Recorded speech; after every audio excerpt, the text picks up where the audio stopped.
Chapter 443. Li Ao glanced at the people on Long Haisheng's side. He didn't even stop at Qin Haodong for a second. But his expression changed a little when he saw Lei Bao. At the same time, Qin Haodong also looked at the people behind Li Ao. He had already seen through their cultivation with his remote sensing. Among these people, only a strong young man with a hemp rope in his hand seemed to be powerful. The cultivation of the others was generally not high, and some of them had not even reached the covert power. However, the strong young man was only at the 8th level of the covert power. If Li Ao sent these people to fight, there was no doubt that Long Haisheng would win today's game. Li Ao came to Long Haisheng and said sarcastically, "Long Haisheng, I want to make a fortune with you, but you don't want to. You have to make this situation. If you lose today's game, there will be no one like you in the whole Jiangnan city." Long Haisheng said lightly, "Chickens don't talk with ducks and fishes, and dragons don't live with snakes. I, Long Haisheng, am destined not to associate with people like you." Li Ao didn't care about Long Haisheng's sarcasm. He curled his lips and said, "We are all gangsters. Why do you pretend to be so dignified? Since you are so stupid, let's decide who owns Jiangnan and Jiangbei by fighting in the ring. I hope you won't regret it if you lose." Long Haisheng said firmly, "I will not lose, nor will I regret it." "In that case, let's sign the bet. You brought the money, right?"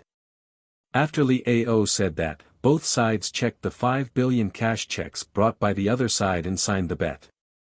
The bet and the checks were sealed in a box and placed in a corner of the ring. The box would belong to the winner later. When everything was ready, both sides returned to one side of the ring. Li Ao sent someone to fight first. It was the strong young man with the hemp rope in his hand. Long Haisheng turned to look at Ye Kai and Lei Bao and asked, "Which one of us will fight first?"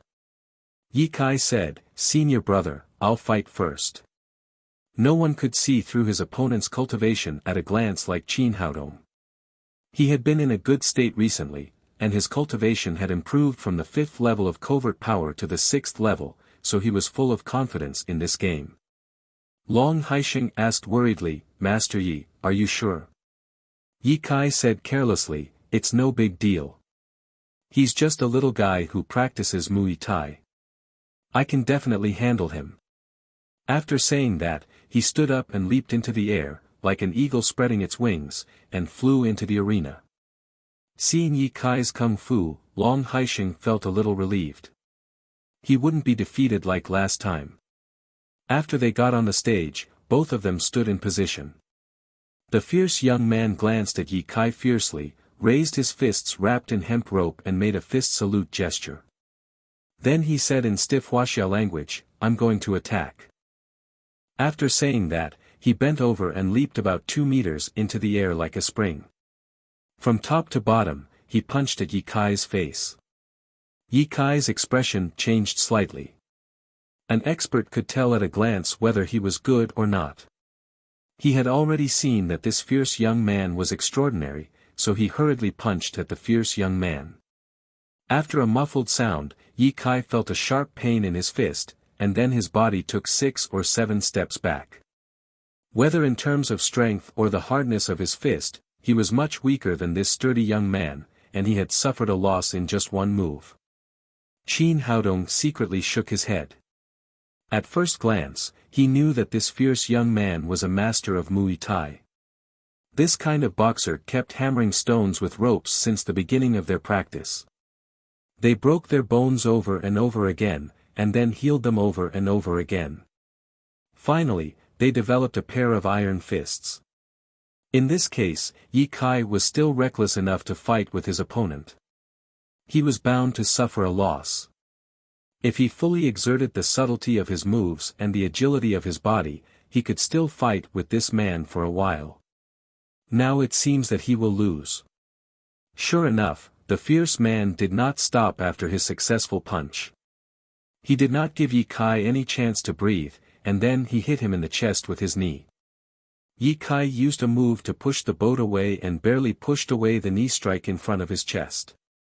The sturdy young man's elbow smashed down from the top of his head.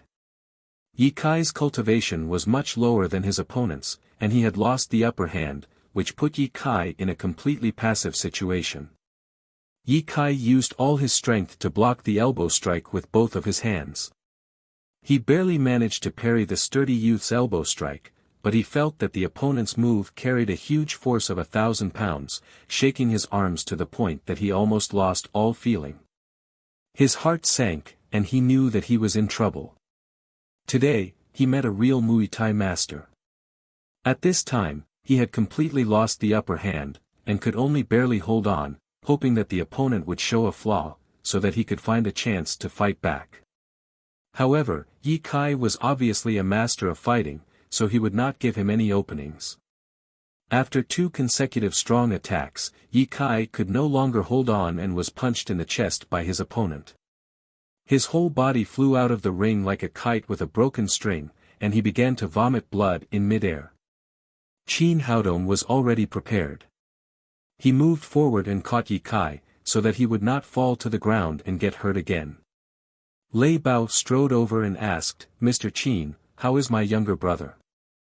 At the same time, he saw that the clothes on Ye Kai's chest had been completely torn, and the right chest had collapsed by about an inch, forming a clear fist mark. The surrounding people couldn't help but feel their scalps go numb. This sturdy young man's punch was too ruthless. It actually forcefully cracked the sternum. Fortunately, it was the right chest that was hit. If it was the left chest, perhaps the heart would have burst on the spot. Chin Haodong took out a black pill and put it into Ye Kai's mouth. Then he said, "The injury is very serious, and you need to rest for a while." This time, Ye Kai's injury was much more serious than last time. His internal organs were shaken out of place. If Chin Haodong had not been there in time to treat him, he would have been killed by this punch. At this time, Li Ao had already walked to the ring, and said proudly, "Long Haisheng, how about it? Are you afraid of losing a game? Are you nervous? If you lose another game, you will have to leave Jiangnan City in the future." Long Haisheng said with a livid face, "Li Ao, 2 wins out of 3. Don't be so happy. I tell you, Long Haisheng, I will win today's bet." Li Ao said proudly, "This young master is Ban Cha, the Muay Thai king that I specially invited from Thailand. People give him the nickname Iron Fist Arhat. Even if your men were to fight together, they would not be able to defeat him. Since you don't care about the lives of your men, let's continue." Then he laughed wildly, turned around and walked out of the ring. "Bastard, I'm going to avenge my younger brother." Lei Bao roared and strode to the ring. This, Long Haisheng looked at Chin Haodong nervously. Today's match was 2 wins out of 3. If he lost this game, he would completely bow to Li Ao. In his heart, he had originally wanted Chin Haodong to fight this game. Although they had not competed, in his opinion, Chin Haodong was much more reliable than Lei Bao. "Don't worry, he won't lose," Chin Haodong said to Long Haisheng. Then he took out the silver needles and began to treat Ye Kai. After all, Lei Bao was a master half a step to the supreme power realm.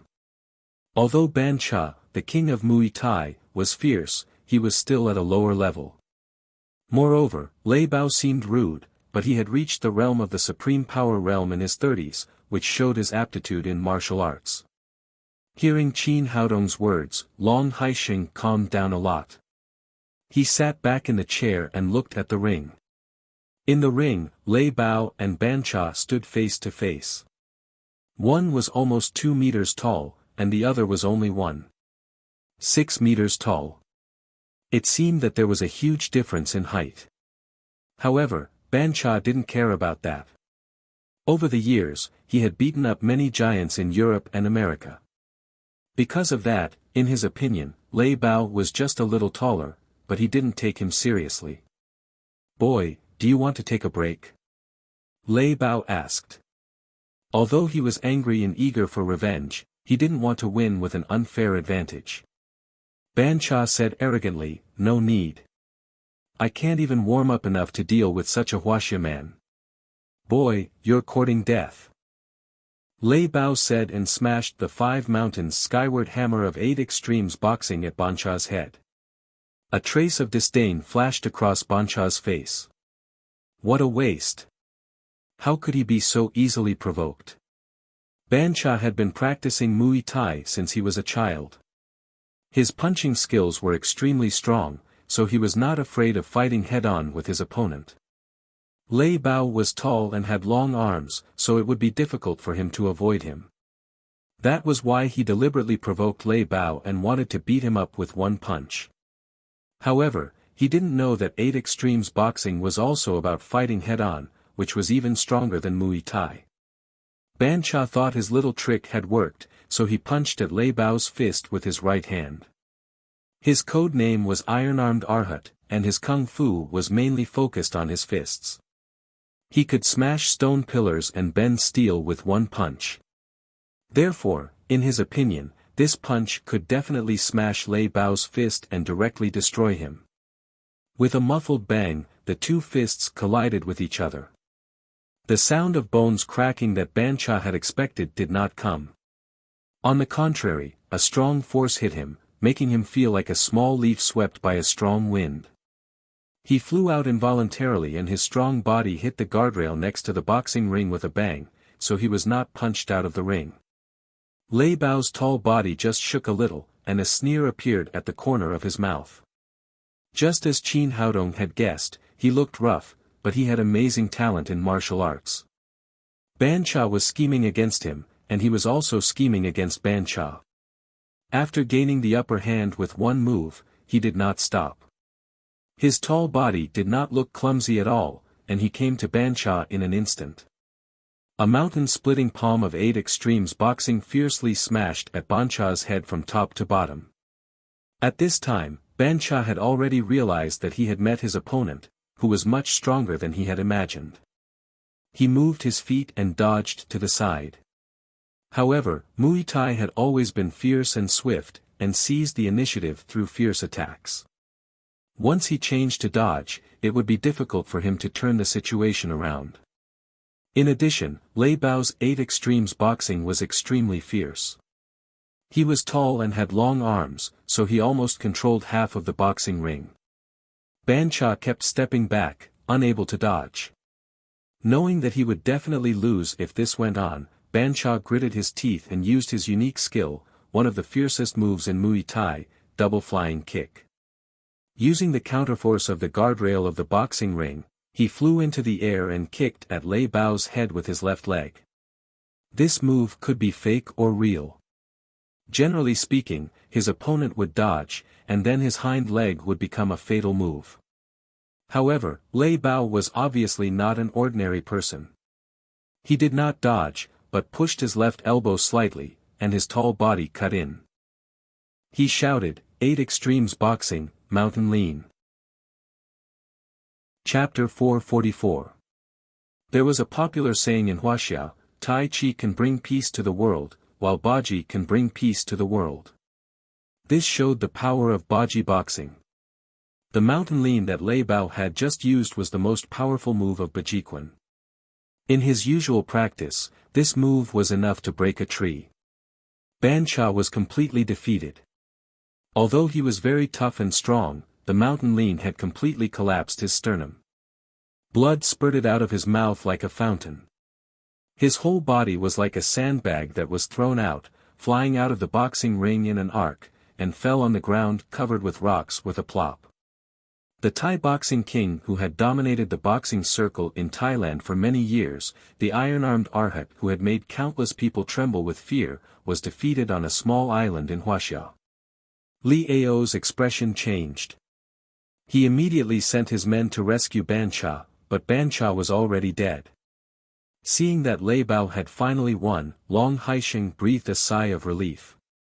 Now that Jiangnan and Jiangbei had won a round each, they were back to square one. He stood up and shouted to Li Ao, "There's one more round. Let's decide the winner in one round." After defeating Bancha, Lei Bao's momentum was even stronger. He stood on the boxing ring and shouted, who else dares to come up? Li Ao looked at Lei Bao and then at Long Haisheng. He sneered and said, I didn't expect you to have a trump card. But it's useless. You're like a mantis trying to stop a chariot.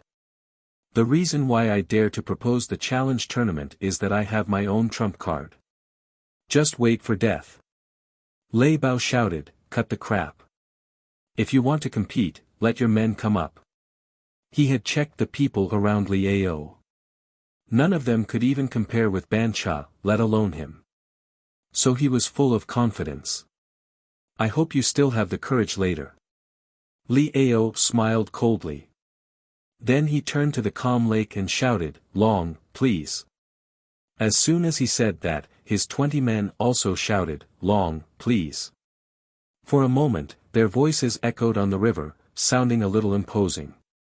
Long Haisheng and Lei Bao were very surprised. There was not even a boat on the river. Who were they calling? Qin Haodong glanced at the river and a smile appeared on his face. He didn't expect that Li Ao would really invite a master. At that moment, a silhouette suddenly appeared on the surface of the river in the distance. This person stepped on the waves as if he was riding on a dragon. His speed was frighteningly fast. At this time, the sun was setting in the west, and a ray of sunlight just happened to cover the surface of the lake, illuminating the figure of this person, making him look even taller. He was like a god rushing toward the small island. Seeing this momentum, Li Ao became more and more complacent. He turned back and shouted to Long Haisheng, Master Long is here. Just wait for your death. Qin Haodong found it funny. Little tricks like walking on the waves were nothing in the eyes of a guru. If he wanted to, he could even lie on the river and sleep. Moreover, it could be seen that although this person had entered the threshold of the Supreme Power Realm, it was obvious that he had just broken through to the first level of the Supreme Power Realm. His strength was still at the bottom of the Supreme Power Realm. Was it really good to be so pretentious just after breaking through? However, among so many people present, he was the only one who could be so calm. Long Haisheng's expression changed greatly. Although he didn't know martial arts, this kind of magic skill of walking on the waves was definitely not something that ordinary people could do. It could be seen that the person Li Ao invited was definitely a master among masters. Lei Bao's face was livid. He knew very well what the person in front of him represented. Walking on the waves meant that he could control the qi of heaven and earth for his own use. That was the unique ability of the Supreme Power Realm. That was to say, this person in front of him was a supreme power. He originally thought that with his cultivation of half-step to the Supreme Power Realm, he could defeat today's challenge tournament. He didn't expect that the opponent had invited a real supreme power. Although there was only a little difference between half-step to the Supreme Power Realm and the Supreme Power Realm, in fact, there was a huge difference. Although he had always been arrogant, he didn't have the confidence to defeat a supreme power. What should I do? Should I admit defeat? First of all, as a warrior, it was very shameful to surrender without a fight. He couldn't let go of his pride. In addition, he was very clear about the importance of this battle. Once he admitted defeat, it meant that Long Haisheng had lost the entire underground world of Jiangnan City and a huge bet of 5 billion yuan. No, even if he died, he had to fight to the death. He couldn't be scared to death by others. Thinking of this, Lei Bao was ready to fight to the death. Suddenly, a voice rang in his ear. You are no match for him. Lei Bao looked back and found it was Qin Haodong who spoke. I don't care about life and death. Even if the opponent is a supreme power, so what? I'd rather be killed than scared to death. Good. Good job. Although Lei Bao had offended him, Qin Haodong still had a good impression of this straightforward big man. Especially now, he knew that he was no match for Long Haisheng, but he still wanted to fight to the death for Long Haisheng. It could be seen that this person had both the dignity of a warrior and the spirit of brotherhood. It was really rare. Originally, he wanted to help Long Haisheng win the battle himself. But he felt that it was really a bit of a bully to fight a guy who had just crossed the threshold of the supreme power realm with his cultivation. So he changed his mind and decided to help Lei Bao and let him fight. "Do you want to win?" Qin Haodong asked. "Nonsense, of course I want to win. Come with me if you want to win." Then Qin Haodong took Lei Bao's arm and walked off the stage. Lei Bao didn't know what he was going to do. He wanted to shake off his arm, but he was surprised to find that even if he tried his best, he couldn't shake off Qin Haodong's hand. Qin Haodong's power was like a vast sea, while his genuine qi was like a drop of water, unable to set off any waves at all. A master. A supreme power master. Only then did Lei Bao realize how terrible the young man in front of him was. His cultivation was nothing in front of Qin Haodong. It was ridiculous that he had challenged Qin Haodong just now. Qin Haodong ignored Lei Bao's thoughts. He directly took him off the stage and said, "Sit cross-legged." After knowing that this was a supreme power master, Lei Bao immediately became extremely respectful. Hearing Qin Haodong's order, he directly sat cross-legged in front of Qin Haodong without any doubt. "Calm your heart and guard your dantian. I'll help you break through the supreme power realm now." After saying that, Qin Haodong took out the needle bag and pierced a needle into the Baihui acupoint on the top of his head. In terms of aptitude, Lei Bao was much stronger than the old man Guchuanxiu. Otherwise, he wouldn't have reached the half-step supreme power realm at such a young age. In terms of realm, Lei Bao was also much stronger than Guchuanxiu. He was only a little bit away from the bottleneck of the supreme power realm. With a little help from Qin Haodong, he could break through. That was why Qin Haodong chose this time to help Lei Bao break through the supreme power realm. Hearing that Qin Haodong was going to help him break through, Lei Bao's heart suddenly twitched, and then he became excited. He had been stuck in the bottleneck of the half-step supreme power realm for almost 5 years. Although he felt that he was only a little bit away from that step, he still couldn't cross it. Becoming a supreme power was every warrior's dream. Could this young man really help him break through? Just as he was thinking about it, a thunderous voice rang in his ears. "Are you going to be possessed by the devil?" Only then did Lei Bao realize that he was on the verge of danger. At this moment, he had to be calm, or he might be possessed by the devil at any time. He quickly gathered his mind and calmed himself down, so that he could enter the realm of no distractions. At the same time, the supreme power who came on the waves had already jumped onto the island.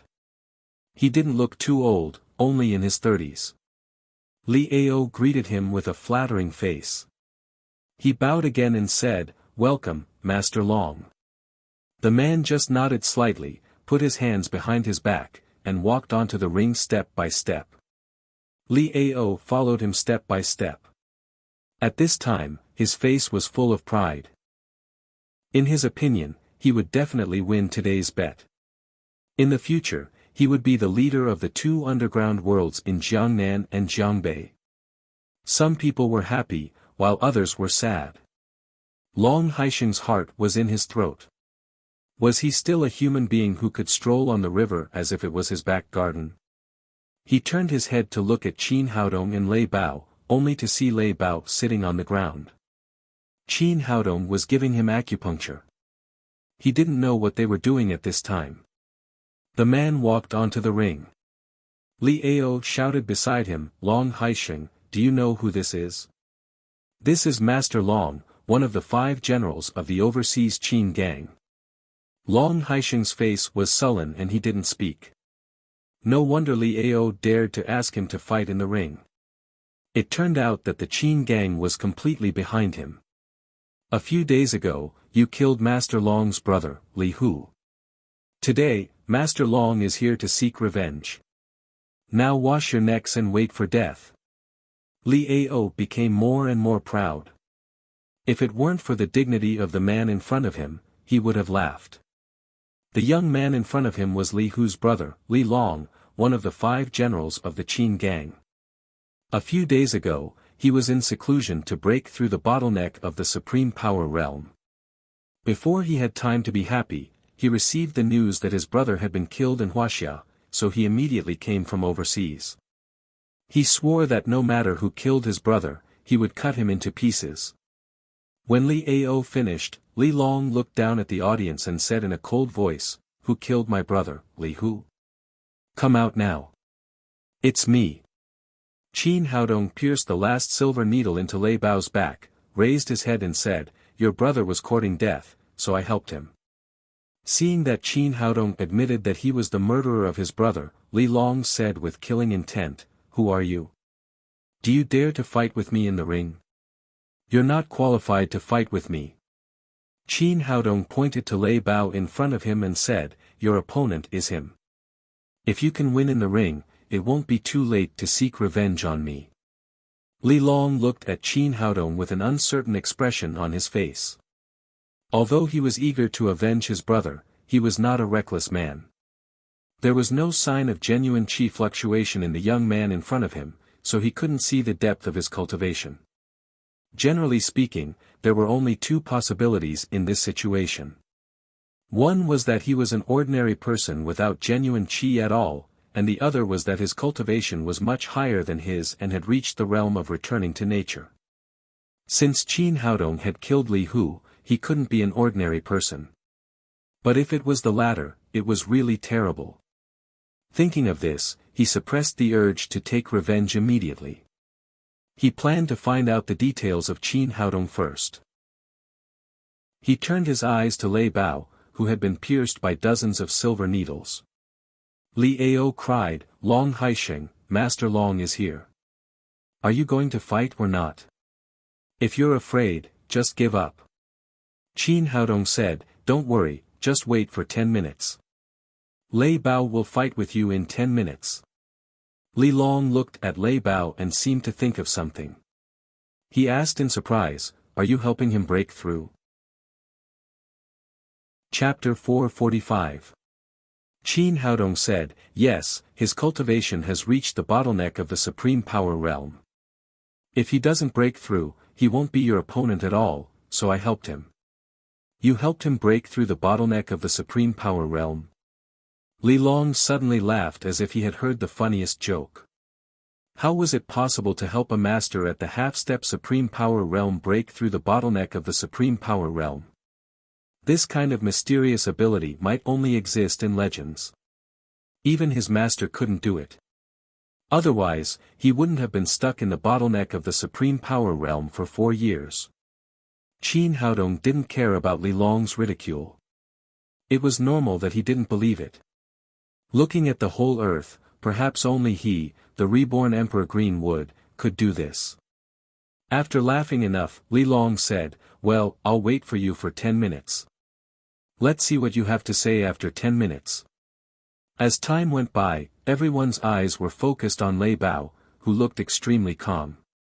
Except that his body was full of silver needles, there was no other change.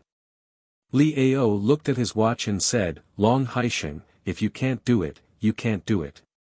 10 minutes will be up soon. Let's see what you have to say." As soon as he finished speaking, the silver needles in Lei Bao's body jumped up one after another.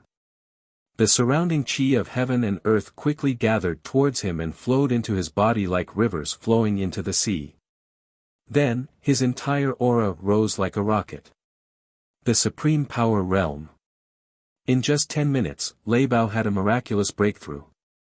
With this majestic aura, Lei Bao stood up. His entire body seemed to have grown a lot taller, as if he was a god of thunder that could support the heaven and earth. He knelt down in front of Qin Haodong and said, "Master, please accept my bow." Although Qin Haodong didn't have traditional martial arts, the merit of helping him break through the bottleneck of the supreme power realm was enough to be his teacher, so he knelt down and saluted. "Get up. I just thought you were a good person, so I helped you casually. I didn't intend to accept you as an apprentice." Qin Haodong waved his hand and dragged Lei Bao up from the ground.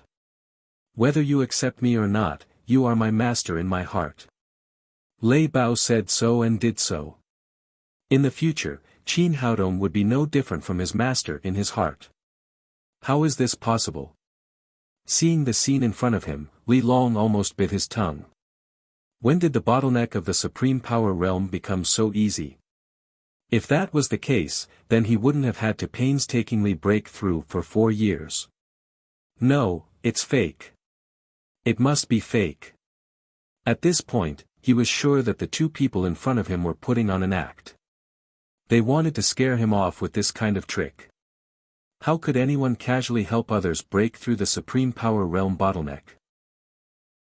He glanced at Qin Haodong with disdain and sneered, "Boy, you can fool others with this trick, but you can't fool me." Qin Haodong said lightly, "Whether it's true or not, we'll know after we try."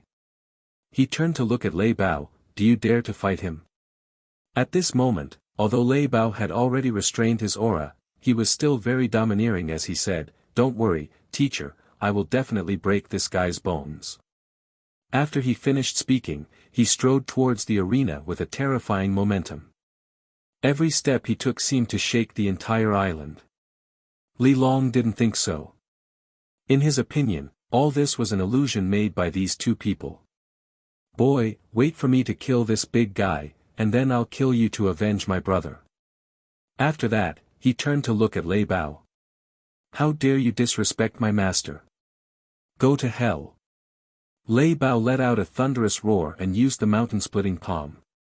His big hand, which was like a cattail leaf fan, came down from above and slapped Li Long's head. "How dare you pretend to be with me? I'll see how long you can pretend."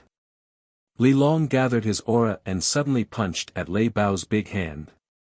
He had thought that everything Lei Bao had shown was fake. No one could break through the bottleneck of the supreme power realm within 10 minutes, and Lei Bao couldn't be his opponent. But when the fist and the palm collided, his expression suddenly changed. He felt that the huge genuine qi was rushing towards him like a landslide and a tsunami. They were both at the early stage of the supreme power realm, but the strength of the opponent was not something he could match at all. The opponent is really a supreme power realm. As soon as this idea popped up in his mind, his whole body had been slapped away by Lei Bao. Everyone was stunned. Just now, when Li Long rode the waves, his momentum was so strong, and he was so pretentious. He was like a god descending to the mortal world, but in the blink of an eye, he was beaten like a grandson by Lei Bao. The difference was too big. Even Lei Bao couldn't believe that his palm had such great power. Both of them were at the early stage of the supreme power realm, so there should not be such a big gap. Only Qin Haodong had a playful smile. Normally, Lei Bao, who had just broken through, should be a little weaker than Li Long, but he had left a lot of greenwood genuine qi in Lei Bao's body. The genuine qi of a practitioner in the elixir realm was extremely pure. Although it could not be kept in Lei Bao's body for a long time, it was enough to give him an absolute advantage in a short time. After all, Li Long was also a master at the supreme power realm. Although he was defeated, he did not panic. He tiptoed on the guardrail of the boxing ring and stabilized his body again. While running his genuine qi to soothe his numb arms and red and swollen fists, he was shocked in his heart. He had thought that after he broke through to the supreme power realm, he would be able to sweep the whole country when he returned to Wuxia. At least, he would have no opponent among the younger generation. Now it seemed that this idea was too naive. This big man's cultivation was one level higher than his, and Qin Haodong was even more unfathomable. It seemed that if he wanted to avenge his brother Li Hu, he could only ask his master for help. While he was thinking, Lei Bao did not stop. He swayed his giant body and rushed toward him. Since Li Long wanted to take revenge on Qin Haodong, he was his enemy. His attitude toward his enemies had always been simple and rough. He would kill them directly. So he launched an attack on Li Long again, without mercy. Naturally, Li Long was unwilling to admit defeat. After letting out a roar, the blue veins on his whole body bulged. His skin instantly became as black as iron, and his whole body seemed to swell. In a hurry, he used the secret method of his sect and instantly improved his cultivation. Although this secret method would have certain sequelae, he couldn't care so much at this time. Qin Haodong's expression changed slightly. This guy really had a trump card that he hadn't taken out yet. Fortunately, he had left Greenwood genuine qi in Lei Bao's body before, otherwise Lei Bao would be no match for him. Go to hell. After improving his cultivation, Li Long punched at Lei Bao. His punch seemed to be very powerful, as if it could move mountains and fill the sea. Its momentum was amazing. Good timing. 8 Extremes boxing was about fighting head-on. Naturally, Lei Bao would not dodge. After a roar, his huge fist fiercely hit Li Long's fist. When the two fists collided, there was a cracking sound. Although Li Long used the secret method of his sect, the result was even more tragic than before. His whole body flew out like a scarecrow, and his arm was bent very strangely. It was broken by Lei Bao's punch. However, Lei Bao didn't mean to stop at all. He took 2 steps forward in succession, and at the moment when Li Long's body landed, his huge foot stepped down hard. Li Long let out a howl of grief and indignation. His uninjured left hand supported his chest, trying to block Lei Bao's foot. However, a small arm was no match for a large leg. This saying wasn't just for show. His palm was too weak in front of Lei Bao's large foot, it only managed to block for less than a second before it was broken into 2 with a crack. Soon after, Lei Bao's foot landed on his chest, and with a series of bone-breaking sounds, his sternum caved in, and his entire body stepped into the ring. Li Long spat out mouthfuls of blood, together with the shattered pieces of internal organs. It seemed that he would not survive. He was one of the 5 generals of the Qin gang. Just now, he came here on the waves in a very coquettish manner. He had wanted to take revenge on Qin Haodong. Unexpectedly, he was trampled to death in the blink of an eye. Life changed so fast. In fact, he was not even qualified for Qin Haodong to fight. Just 10 minutes of advice to Lei Bao defeated him and finally lost his life. The whole audience was silent. Li Ao was completely dumbfounded. Originally, Li Long was like a celestial in his eyes, but he was trampled to death just a few minutes after he appeared. He never dreamed that he could lose the challenge tournament. After a short silence, Long Haisheng's side suddenly cheered. 2 out of 3, they had already won the challenge tournament. He took 2 steps forward and said to Li Ao, "What else do you want to say?" You. Li Ao's expression changed a few times. He suddenly took a pistol from his waist and raised his hand to shoot at Long Haisheng. But as soon as he raised the gun, before he could pull the trigger, there was a bloody hole between his eyebrows. It was Qin Haodong who shot him. He knew that a heartless person like Li Ao would not admit defeat. On the contrary, he would bite back, so he had been paying attention to Li Ao's movements. When Li Ao pulled out the gun, he directly killed him with a small stone. When the tree falls, the monkeys scatter. After Li Ao's death, his men immediately lost the courage to resist and jumped into the boat to escape. They ran away. Qin Haodong and Long Haisheng didn't care about these small fish and shrimps. The challenge tournament was over, and Li Ao was dead. The matter was completely over. What was left was the reward. Long Haisheng took out a cash check from his pocket and handed it to Lei Bao. He said, "Master, thank you for your help today. This is the 100 million yuan we agreed on before." Lei Bao waved his hand and said, "Mr. Long, I don't dare to take the money. Although I won today, it's not my credit. If Senior Qin hadn't helped me improve my cultivation, would have died on the stage now." After that, he turned to Qin Haodong and knelt on the ground again. "Senior Qin, thank you for helping me break through the bottleneck of many years. From today on, you are my new parent." Although he had a temper, he was still very clear-headed. He knew that if it wasn't for Qin Haodong's help, he would not only not be able to break through the bottleneck of the supreme power realm, but even lose his life. Qin Haodong waved his hand and said, "Get up. This is also the fate between you and me. Lei Bao said, Senior, I opened a Thunder Martial Club in Shanghai.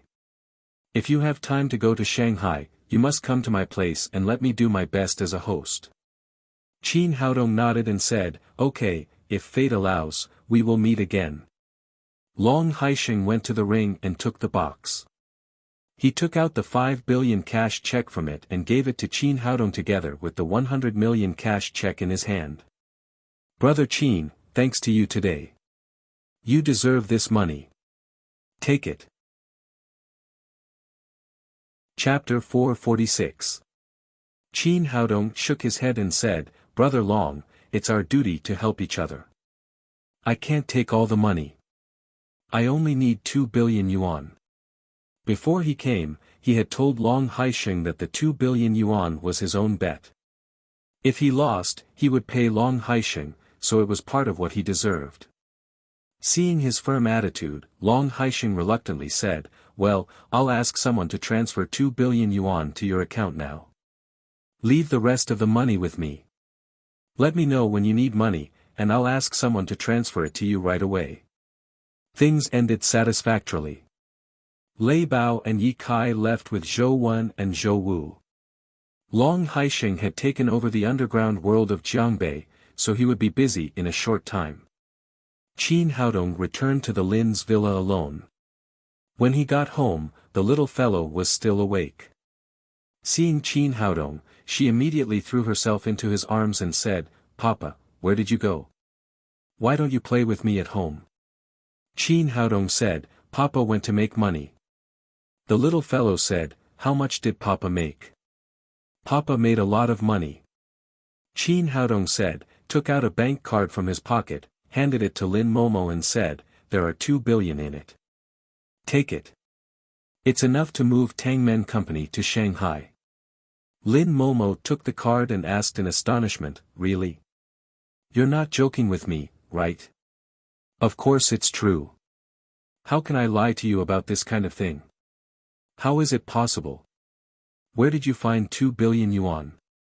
Lin Momo glanced at his waist. You didn't sell both kidneys, did you? Qin Haodong said with a wry smile, Even if it's a gold kidney, it can't be sold for so much money. Then how did you get the money? Even robbing a bank can't be so fast. The money is reasonable and legal. I earned it. Qin Haodong told him what had happened that night. Lin Momo kissed him on the face and said, Honey, you're great. You can earn 2 billion yuan so quickly. It seems that we don't have to worry about the rest of our lives. Although the little fellow didn't quite understand what was going on, she also rushed over and kissed Qin Haodong on the other cheek. Papa, you're great. Of course, Dad is the best. Qin Haodong kissed her little face and then said to Lin Momo, With this money, can we move to Shanghai soon? Lin Momo said, It's not that easy. Do you think it's a peddler moving? We are a big group. Lin's group and Tangmen Company together need to make a lot of preparations in advance. Qin Haodong said, Will we completely move to Shanghai then? Lin Momo said, Of course, he won't be back in a short time. What about Tang Tang? Lin Momo said, Of course she'll come with us. We'll find a new kindergarten over there. Our family of 3 can't be separated. The little fellow cried happily, Great, I'm going to the new kindergarten. I'm going to meet new kids. The next day, Qin Haodong came to Daddy's security company. He originally wanted to go to Su Haichuan's studio to have a look, but the old man locked the door and no one was allowed to enter, including Qin Haodong. He said that he could only see it after the sculpture was completely finished. He turned around and went to Nailan Wushuang's office. He saw that she was chatting with Qi Wan, intimately. What are you talking about? Why are you so happy? Qin Haodong said as he walked in. Qi Wan said, I'm talking about you. Nailan Wushuang said with a smile, Speak of the devil. I just mentioned you, and you're here.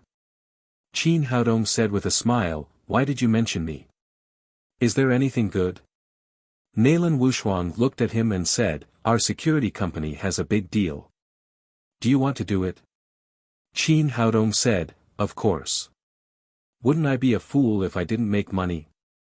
Nalan Wushuang smiled slyly and said, since you've agreed, then it's settled.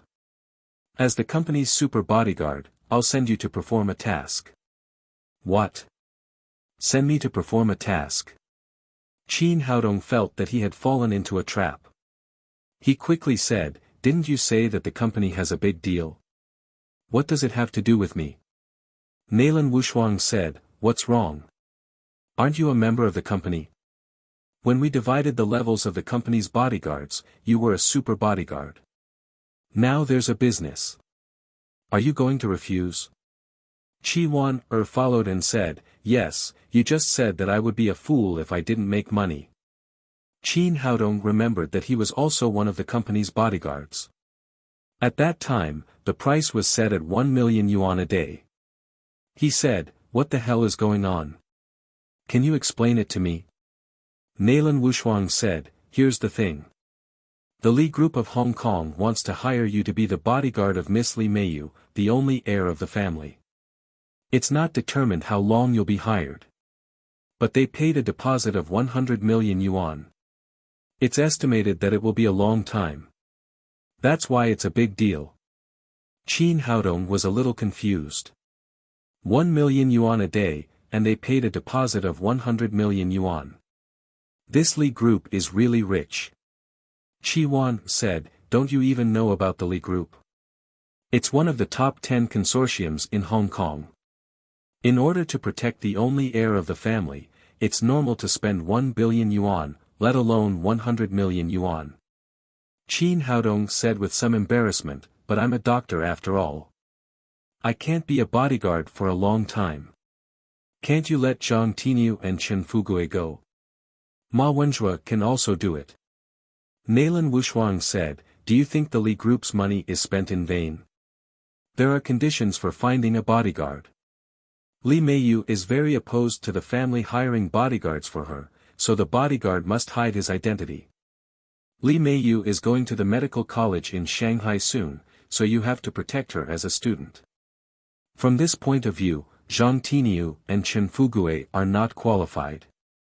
Only you can do it in our daddy security company. Qin Haodong said, Ma Wenzhua can also do it. Although he is not as handsome as me, he can disguise as a college student. Nalan Wushuang said, Li Meiyu is going to the medical college in Shanghai. Ma Wenzhua has neither culture nor knowledge of traditional Chinese medicine. He has never passed from primary school to middle school. Even the love letters for girls are written by you. If you let him go to college, won't he be exposed in a few days? Qin Haodong really had nothing to say for a moment.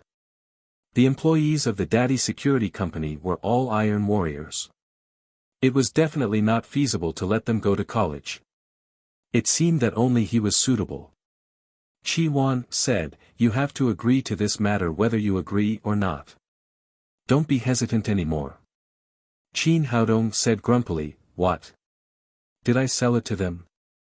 Nalan Wushuang said, no, but I have signed a contract with them and received a deposit of 100 million yuan. If I breach the contract, I have to pay 100 times the compensation. If you can take out 10 billion yuan, you don't have to go. Qin Haodong almost vomited blood. Now he could only say, I'll go. That's right. Nalan Wushuang said again, now I'll introduce you to the person under protection. Li Meiyu, 20 years old, white skin, beautiful face, chest size. Qin Haodong was speechless. I'm going to be a bodyguard, not to find a wife. Why do you tell me about her chest size?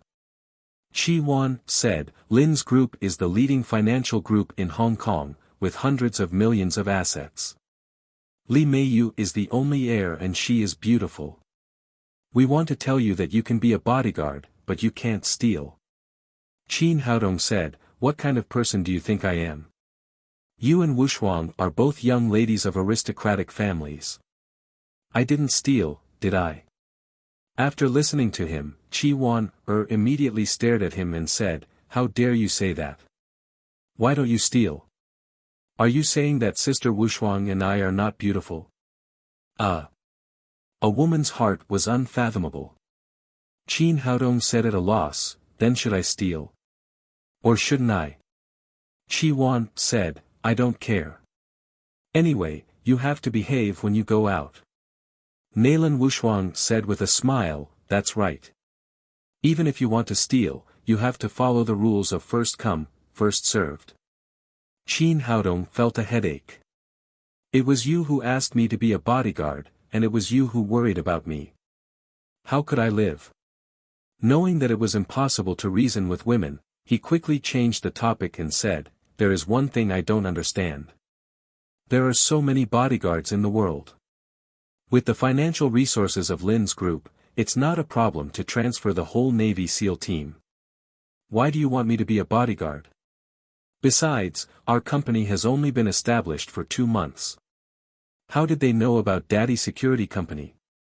Are we that famous now? Nailan Wushuang said, the relationship between big families is always very complicated. Because Li Meiyu is the only heir of Lin's group, many people are interested in her. Mr. Li is not at ease to hire a bodyguard in Hong Kong. In addition, as mentioned before, you have to protect Miss Li and not let her find out that you are a bodyguard. You also have to sneak into the Shanghai Medical College, so ordinary bodyguards are not qualified at all. Qi Wan then said, Mr. Li and my uncle are good friends. My uncle recommended our company, and I recommended you to Mr. Li. What do you think? Shouldn't you give me a little reward? Qin Haodong said with a bitter face, I am a good doctor, but you forced me to become a bodyguard. How dare you ask me for a reward? Now the only thing that made him happy was that Lin's group and Tangmen Company were about to move to Shanghai. This time, he could also make some preparations in advance. From this point of view, it was also good. Thinking of this, he asked, when do I leave? Nailan Wushuang said, tonight. Tomorrow is the opening day of the Shanghai Medical College. You can just go to register. Today. Isn't it a little too urgent? Besides, my file and student status are still in Jiangnan Medical College. I have to go through the formalities of dropping out.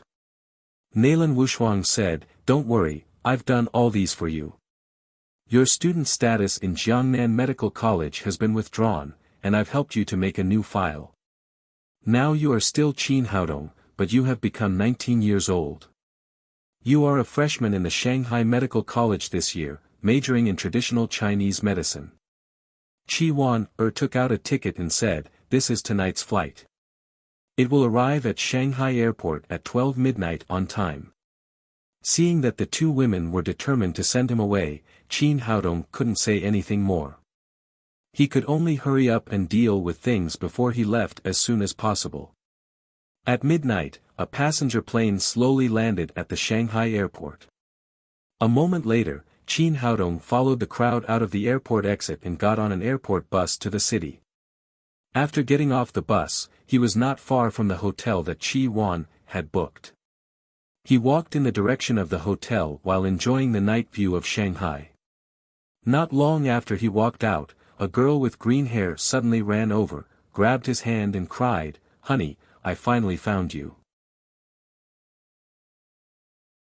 Chapter 447. Honey. Although the other party's voice was sweet and charming, Qin Haodong was still stunned. It was the first time he had set his feet on the land of Shanghai. When did he have such a wife? He looked at the girl in front of him. At first glance, he could tell that she was a delinquent girl. She wore big metal earrings, her hair was fluffy like a chicken's nest, and she was wearing a tight vest and a miniskirt. Moreover, the inside of the vest was empty. The two towering peaks were not bound, but they could still maintain a full arc. Two slender legs were straight, exuding a charming halo under the light of the street lamps. It seemed that the girl was less than 20 years old. Qin Haodong said, "Little girl, did you recognize the wrong person?" The delinquent girl seemed to run over.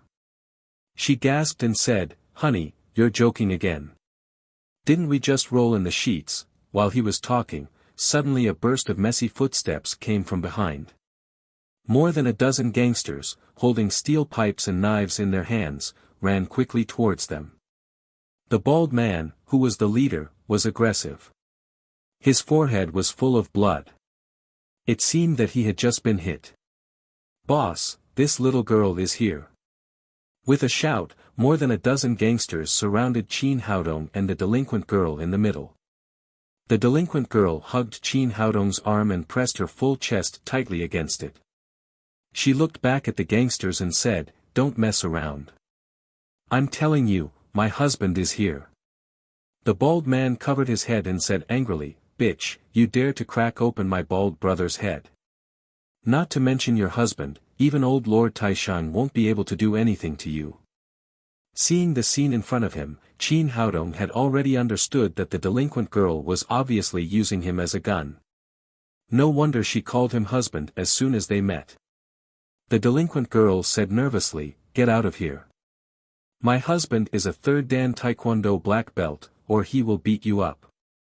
The bald man gritted his teeth and said, "I don't care if you have a black belt or a white belt.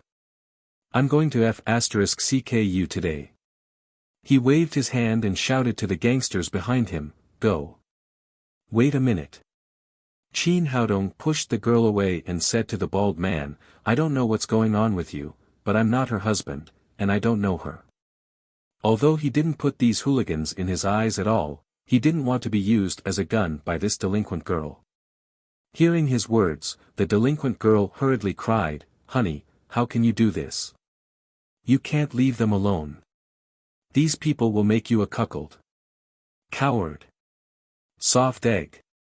At such a critical moment, you don't even dare to care about your own woman." The bald man had already determined that Qin Haodong was the girl's boyfriend, but he was frightened by them.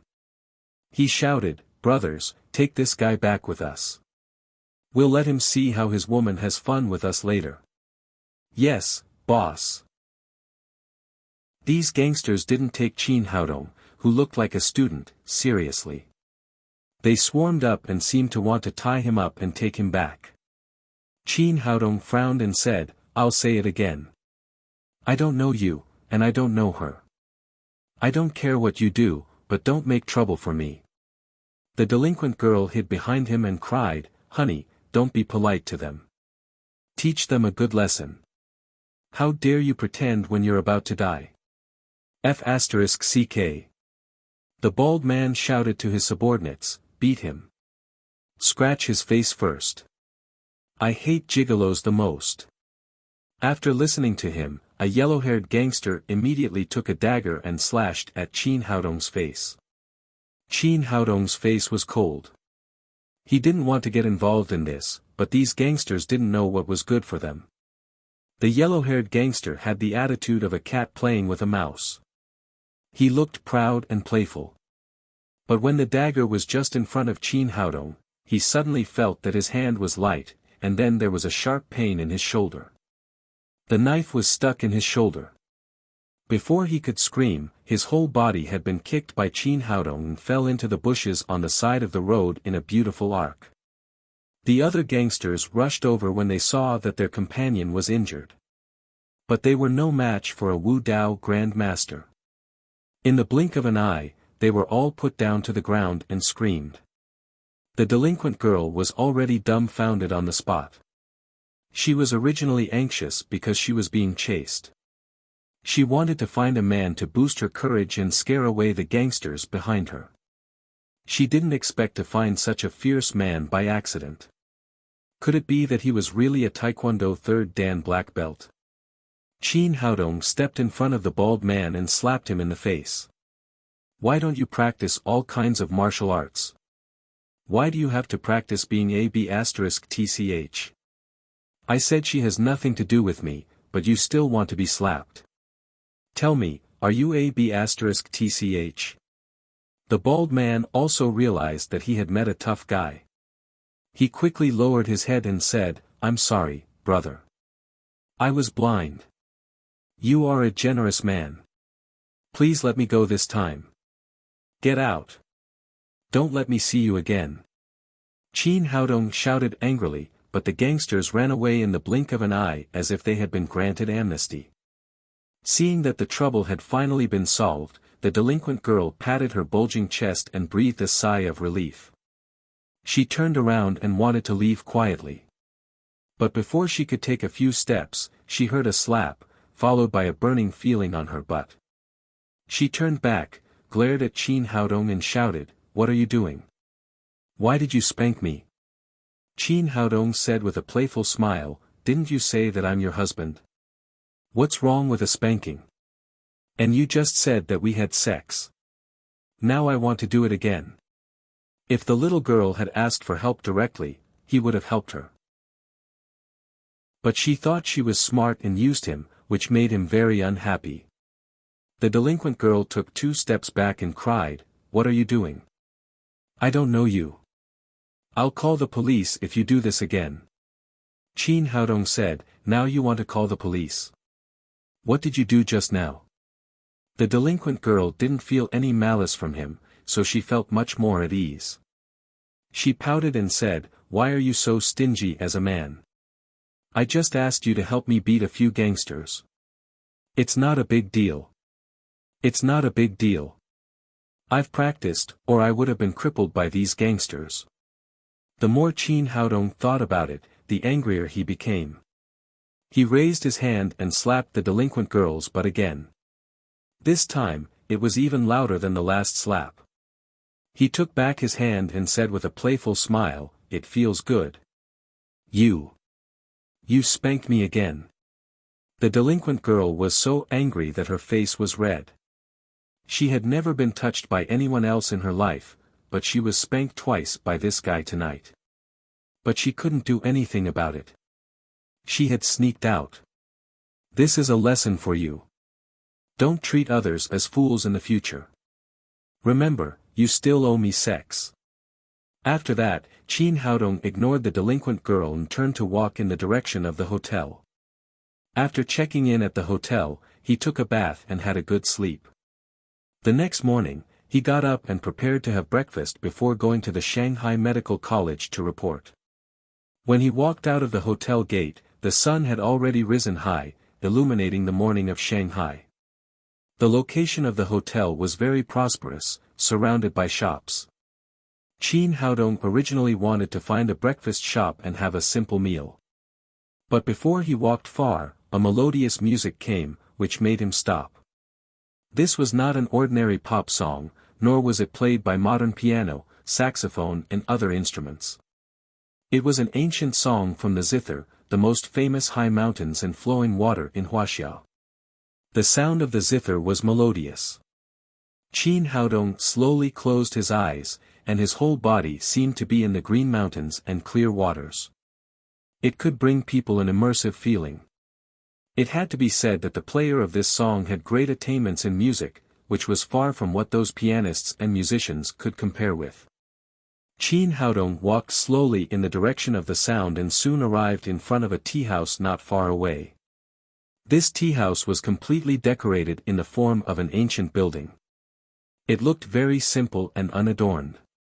There was a huge plaque on it, with 4 big words written on it, Hemming Tea House. Next to the tea house stood a quaint stone tablet with the words Century-Old Tea House written on it. Below it was a large paragraph of text annotation, which recorded that this tea house had been built in the Qing dynasty for more than 100 years. The high mountains and flowing water just now had finished, and a new piece of ancient zither music floated out of the tea house.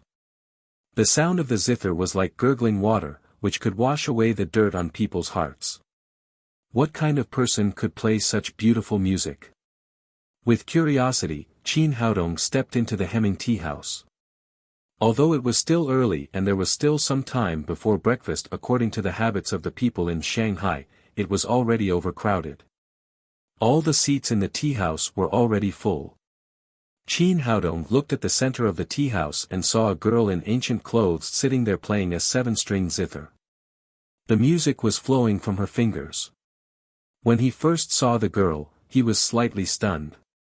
It was not because she was beautiful. He had seen many beautiful women. The few women around him were not inferior to the person in front of him in terms of appearance. What amazed him was the girl's temperament. She was light and elegant, and her whole body was filled with a kind of classical beauty from the depths of her soul. Generally speaking, modern people would always feel a little artificial when they wore ancient clothes, but this girl was completely different. It was as if the clothes were tailor-made for her. She was like a saint who came out of the cultivation world. Because of this, Qin Haodong couldn't help but carefully look at the girl in front of him. Suddenly, his heart turned into a storm. At first glance, this girl looked like an ordinary person, but there was an extremely powerful force hidden in her body. If he didn't have the spirit, he wouldn't have been able to detect it. This kind of power seemed to be a girl's cultivation, but it had been sealed by a special method. She looked no different from an ordinary person. How deep was her cultivation that it could give him such a powerful feeling after being sealed? Qin Haodong's heart was full of curiosity, but he could only detect so much. Under the seal, he couldn't see what realm the girl's cultivation had reached. He looked at the 7-string zither in the girl's hand and was surprised to find that the zither was neither gold nor wood. It was surrounded by spiritual qi. It turned out to be a spiritual weapon. After this reincarnation, it was the first time he had seen a spiritual weapon except for the yin-yang mirror that he had accidentally obtained. It could be seen that this girl was definitely a martial artist. But since she was a martial artist, why did she seal her cultivation? Did she seal it? Or was it sealed by someone else? Just as he was attracted by the girl, a waiter came up to him and said, "Sir, do you want to have breakfast? There's an empty seat here." Oh. Okay. Qin Haodong also knew that it was not good to stand here and stare at the girl. He followed the waiter and sat in a seat that had just been vacated. Chapter 448. After Qin Haodong sat down, he casually ordered a few kinds of breakfast. He had to say that this was indeed a century-old restaurant. The breakfast tasted really good. While tasting the delicious food, looking at the beautiful women and listening to the melodious ancient music, he had to say that it was indeed a great enjoyment to have breakfast here.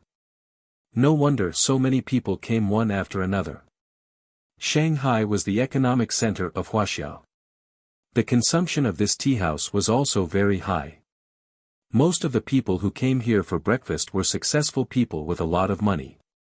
At this moment, a middle-aged fat man hurried in.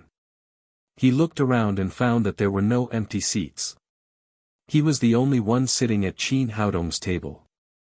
He came over and said, "Brother, can I share a table with you?" "Don't worry, your breakfast is on my account." Seeing that the fat man was polite, Qin Haodong didn't care and said, "Please sit down." "Thank you." The fat man sat opposite Qin Haodong. After ordering a breakfast, he couldn't wait to look at the girl who was playing the zither. Seeing the fat man's appearance, Qin Haodong knew that he came here to see the beautiful woman rather than to eat breakfast. "Big brother, it seems that you often come here for breakfast, right?" The fat man was also a very talkative person.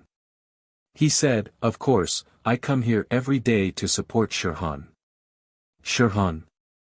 Are you talking about this girl who plays the zither?" The fat man reluctantly moved his eyes away from the girl. He looked at Qin Haodong and said in surprise, "Little brother, didn't you come here for breakfast because of Shirhan?"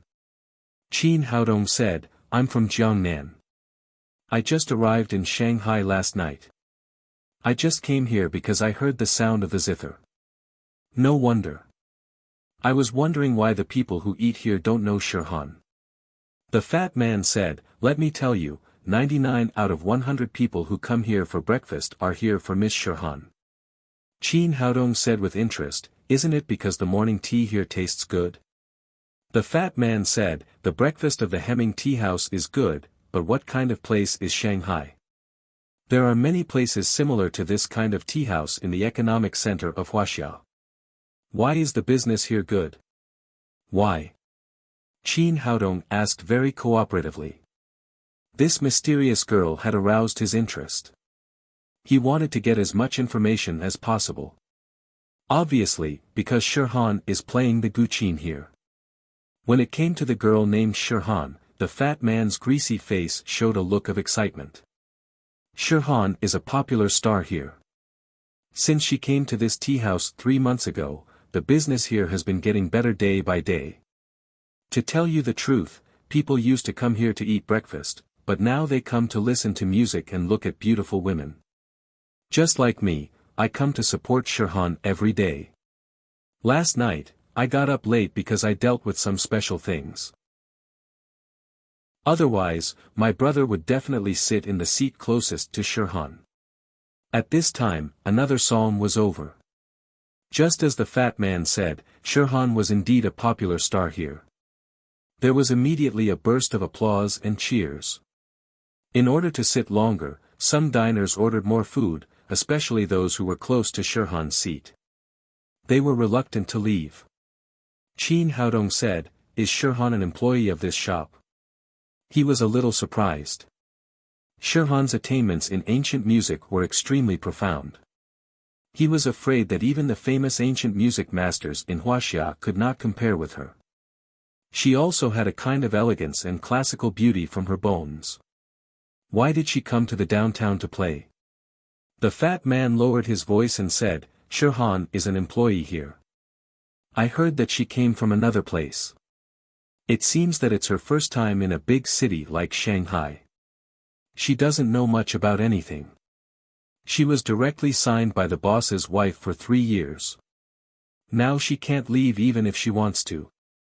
Otherwise, she will have to pay a large sum of liquidated damages." Qin Haodong nodded secretly. Such a pure sound of the Guqin did not come from the city. After hearing the news, he asked in surprise, "She is just playing the Guqin here. Does she still need to sign a liquidated damages contract?" The fat man said, "You can't underestimate Miss Shirhan. Since she came, I heard that the turnover of the tea house has doubled. Now she is the cash cow of the Hemming tea house. The proprietress is very shrewd. How can she leave so easily?" While speaking, his eyes never left Shirhan's delicate face. "If I were the boss, I wouldn't let her go. A beautiful woman like her will feel refreshed even if I look at her a few times a day." Qin Haodong said, "Since she is helping the tea house to make money, her salary will not be small, right?" The fat man shook his head and said in a low voice, "It's not like that at all. The boss of this shop is very evil. He signed a 3-year contract with Shirhan in advance.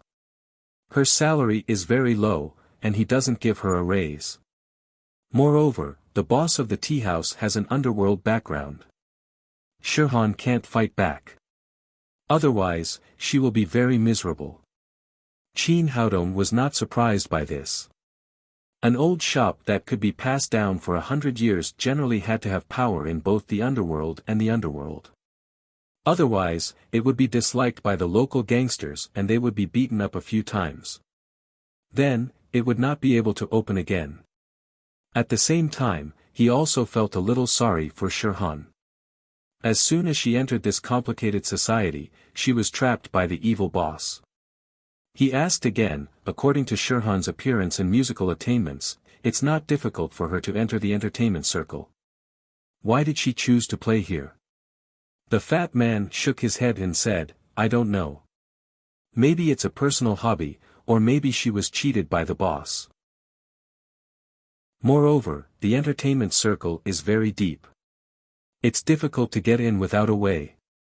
Speaking of this, he sighed and said, "With Shirhan's appearance and figure, as long as she waved her hand, countless rich men would throw money at her. She could live a carefree life, but she didn't do so." He seemed to feel sorry for Shirhan, but Qin Haodong knew that he could hear from the sound of the zither that this girl's heart was extremely pure. How could she let such worldly things affect her? While they were talking, breakfast was almost finished, and Shirhan also finished the last song. She stood up, bowed to many diners and said, "Everyone, today's 10 songs have all been played. You are welcome to come again tomorrow." Her voice was as pleasant to the ear as her zither. After that, she picked up the zither and walked to the back hall of the tea house. "Shirhan, don't go. Come and chat with me." The one who spoke was a middle-aged man with a big beard. His face was dirty. As he spoke, he made a caressing gesture at Shirhan's back. Although he only touched the air, this action seemed to make him feel very satisfied. Seeing him like this, there was another burst of dirty laughter around him. At this time, another thin man reached out to stop Shirhan and said with a sinister smile, "Shirhan, I came here specially for you today. I spent more than 1,000 yuan here for a meal. How should you thank me?" Qin Haodong couldn't help shaking his head secretly. He thought to himself, "Thank you for nothing. You just came here to harass me, and I can't get a penny of commission. I'm tired of you. Why should I thank you?" Shirhan seemed to be used to this situation. She didn't pay attention to the thin man. She just took a slight step to the side and then continued to move forward. Although these diners frequently teased Shirhan, they all stopped. No one did anything too excessive. But at this moment, a young man suddenly stood up and reached out to grab Shirhan's arm. "Shirhan, don't go. Chat with me. I'll give you 1,000 yuan for one sentence. What do you think?" The young man was wearing famous brands from head to toe and a gold watch worth millions of yuan on his hand. There was an uncontrollable obscenity in his eyes. At first glance, it was obvious that he was a rich playboy who came out to have fun. The fat man said in Qin Haodong's ear, "This is Huang Cailuan, the son of Huang Jianye, a real estate businessman in Shanghai. Everyone calls him Young Master Huang. He has so much money that he can kill people. Recently, he has come here every morning to support Shirhan. Only this young master can offer a price of 1,000 yuan for a single sentence." Qin Haodong glared at the fat man angrily. These people were a kind of blasphemy to Shirhan. He didn't understand why a fairy like her would come to this busy city to be contaminated with these secular things. "Please behave yourself," Shirhan said and shook off Huang Cailuan's arm. Although her internal force was completely sealed, she still had the foundation of martial arts, so she was stronger than ordinary women. Seeing that Shirhan didn't give him face, Huang Cailuan couldn't help but change his expression. He reached out and slapped her on the butt. The slap was not heavy, but the sound was very loud, and the meaning was completely different. The tea house, which had been bustling with noise, suddenly quieted down. Huang Cailuan took back his right hand and sniffed it. Then he said with endless aftertaste, "It feels good and tastes better. I just don't know what it feels like to be pressed on the bed." After that, he was the first to laugh, and then the others also laughed. These people must have the same idea as Huang Cailuan. They wanted to experience how it felt. Qin Haodong frowned slightly. From the bottom of his heart, he didn't want to see these people being obscene. It was Shirhan. Seeing that these people were getting more and more outrageous, Shirhan's face instantly became cold, and her eyes were full of inexplicable anger. She raised her hand and slapped Huang Cailuan in the face, who was still laughing wildly. "Pa!" This slap was very powerful, and the crisp sound was even louder than before, echoing in the whole tea house. Huang Cailuan was laughing happily, but he never expected to be slapped in the face, which almost made his mouth crooked. Shirhan's face was still full of anger. Although she was indifferent and elegant, she had been molested by people one after another since she came to this tea house. Today, the anger in her heart was finally completely ignited. After Huang Cailuan was shocked, he was instantly furious. He was used to being domineering. When had he ever encountered such a thing? Vulture's face contorted. At the same time, the laughter in the hall stopped abruptly, and everyone was shocked by Shirhan's slap. None of them expected that this girl, who was usually very elegant and indifferent, would do such a rude thing. Moreover, this was a tea house, which was open to welcome guests. The customers were all gods, and this kind of behavior of beating gods had serious consequences. The most important thing was that she was not hitting anyone else, but the notorious young master, Huang Cailuan. Young Master Huang was a famous rich second generation. Usually, he was the one who made trouble, but today, he was slapped in the face in public. How could he swallow it? Sure enough, after the furious Huang Cailuan came to his senses, he kicked over the table and scolded with a ferocious look, "Bitch! Bitch, I gave you face by slapping your ass. How dare you hit me again? You're King courting death." Everyone became nervous, but Shirhan still stood where she was, looking at Huang Cailuan angrily. Chapter 449. Huang Cailuan continued to roar, "Bitch! Bitch, you're still not convinced, right? Today, I'll let you see what will happen to you if you offend me, young Master Huang." After that, he turned his head to the side of the hall and shouted, "Where's the owner of the tea house? Come out quickly. You must give me an explanation for today's matter." The noise here was too big, and the matter had alarmed the lobby manager. He rushed over in a hurry. Seeing the angry Huang Cailuan, he quickly flattered him. He said flatteringly, "Young Master Huang, what's wrong? Are you not satisfied with your meal? Are you King blind?"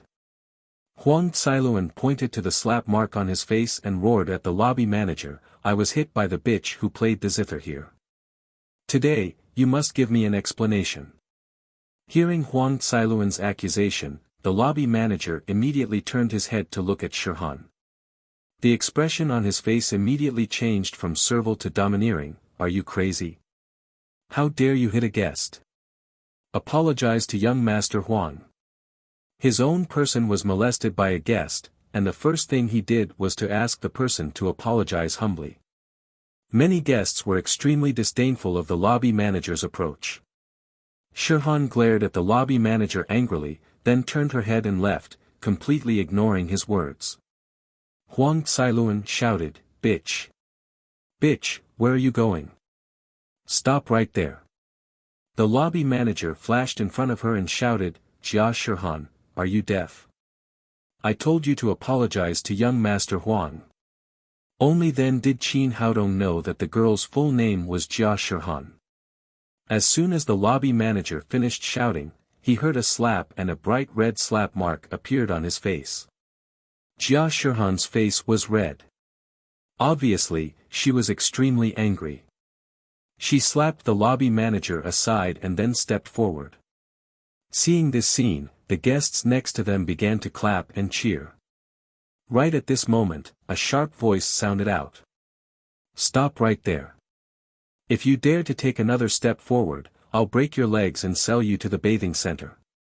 Qin Haodong looked in the direction of the voice and saw a woman walking over. The woman was extraordinarily fat. Her waistline was definitely not inferior to her height. When she walked, she looked like a rolling meatball. Such a person liked to wear heavy makeup. His greasy face was covered in all kinds of makeup.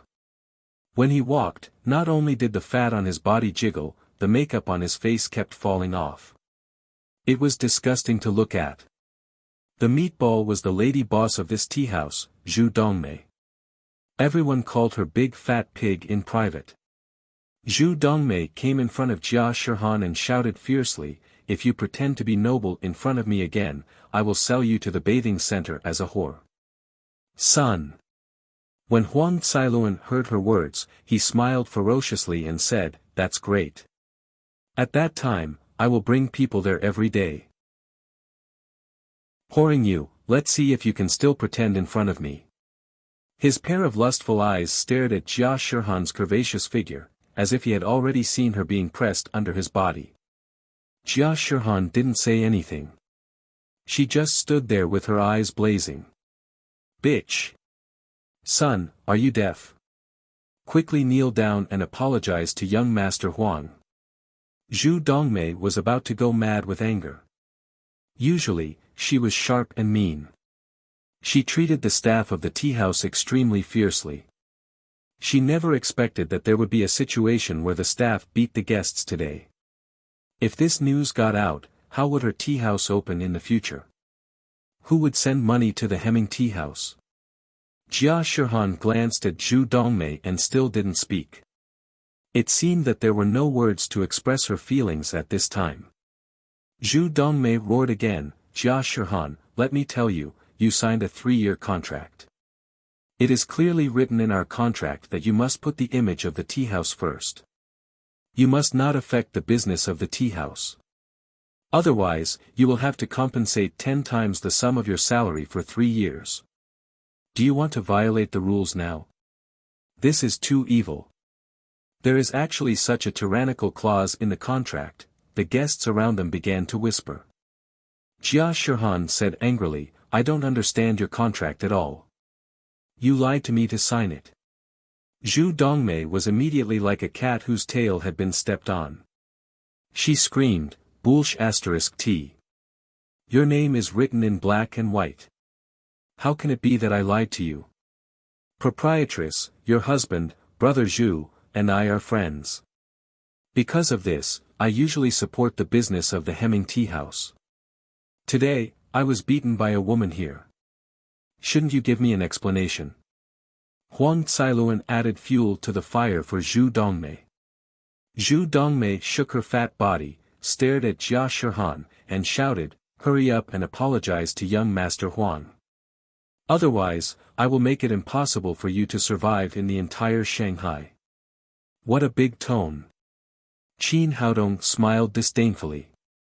Little brother, don't talk nonsense. This tea house has an underworld background. The fat man moved his chair to Qin Haodong's side and whispered in his ear, the owner of the tea house, Ho Qingzhu, is friends with several bosses in the underworld of Shanghai, so the proprietress is indeed not bragging. As long as she says a word, she will definitely make Shihan have no place to stay in the whole Shanghai. An extremely complicated expression flashed in Jia Shihan's beautiful big eyes. There were grievances, anger, unwillingness, and sadness. Seeing her expression, many of the guests present were moved. However, sympathy was sympathy. It was impossible for them to stand up and speak for Jia Shihan. Jia Shihan didn't expect these people to help. She said angrily to Zhu Dongmei, don't go too far. Bitch, the more you talk, the more excited you are, right? Zhu Dongmei pointed at Jia Shihan and shouted, I'll tell you for the last time. Hurry up and apologize to young Master Huang. If you wait for my husband to come back, it will be too late for you to regret it. Do you think you're great just because you pretend to be a saint all day? Believe it or not, my husband will strip you naked and throw you on the street. Huang Cailuan shouted, Proprietress, if that's the case, I won't pursue today's matter. I want to see how she will pretend to me when she loses her face. From today on, I have nothing to do with the Hemming tea house. After Jia Shihan finished speaking, she held her 7-string zither and walked out of the tea house. Stop right there. Did the proprietress let you go? The lobby manager flashed in front of Jia Shihan. However, as soon as he finished speaking, he was hit in the stomach by the zither. He screamed like a pig being slaughtered. From her movements, Qin Haodong was more certain of his inference. Jia Shihan must have been a martial artist before, and her cultivation was very high. This 7-string zither was her weapon. However, now that she had lost her internal force, she couldn't even exert 1/10,000th of her previous ability. A sneer appeared at the corner of Huang Cailuan's mouth. He said to Zhu Dongmei, Proprietress, it seems that I have to do it myself today. After saying that, he took out his mobile phone and dialed a number. As soon as the phone was hung up, several strong bodyguards immediately rushed in from outside. After those people entered the door, they shouted fiercely, Who dares to provoke our young Master Huang? Are you tired of living? Seeing this scene, everyone broke into a cold sweat for Jia Shihan. No matter what, she was just a woman. It was impossible for her to be a match for these bodyguards. It seemed that today's disaster was inevitable. The fat man shook his head next to Qin Haodong and whispered, This girl is really stubborn. Is it so difficult to apologize? However, he also knew that the key issue was not an apology. Even if Jia Shihan bowed her head, she would not be able to escape Huang Cailuan's clutches in the end. Looking at the few bodyguards in front of her, Jia Shihan's eyes flashed with despair. At the same time, there was a kind of extreme unwillingness. She used to be an ant that she could kill with a raise of her finger, but now she was forced into a desperate situation. At this moment, she suddenly found that there was one more person next to her. It was a very handsome young man. Qin Haodong smiled slightly. I'm here. It's okay. These 6 short words suddenly made Jia Shihan's heart feel a lot more at ease. At the same time, she felt a lot warmer. In the end, someone was willing to stand up and help her. Only then did the fat man realize that the young man who had been sitting next to him had actually stood up to defend the injustice. He was a little worried for Qin Haodong, but in the end, he held back and didn't say anything. He just murmured, "You want to die. You can't blame others." Now it was like this. In the eyes of many people, acting bravely for a just cause had become the second choice. In their opinion, being wise to protect oneself was the best way. Zhu Dongmei glanced at Qin Haodong and said angrily, "Who are you? You can eat here, but don't meddle in other people's business. If you're done eating, leave quickly." Qin Haodong smiled faintly and said calmly, "I can't stand to see people bully others, let alone women." Huang Cailuan didn't expect that someone would jump out and meddle in his business.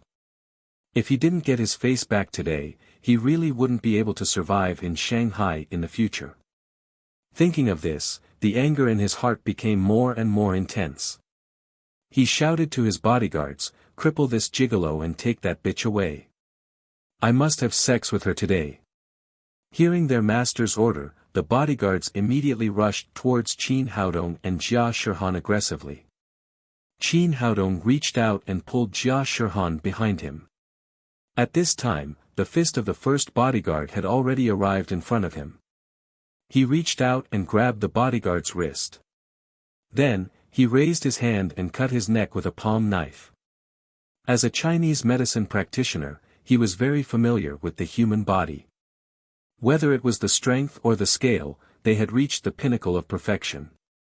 Just like that, the bodyguard softly fell to the ground and fainted.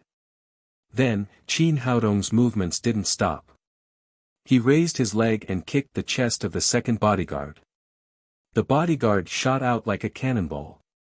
He first knocked over a table, and then hit Zhu Dongmei's body hard. The force was so great that Zhu Dongmei couldn't maintain her balance at all. She screamed and rolled on the ground like a meatball. She crashed into several tables, causing chopsticks, dishes, and all kinds of ingredients to fall all over her body. The remaining 2 bodyguards, Qin Haodong, were not polite. He took all of them and kicked them to the ground in a few seconds. Seeing Qin Haodong's skills, a strange look flashed in Jia Shihan's eyes. After dealing with these bodyguards, he was confused. Huang Cailuan waved his hand and said, "Come here." He didn't expect the gigolo in front of him to be a master.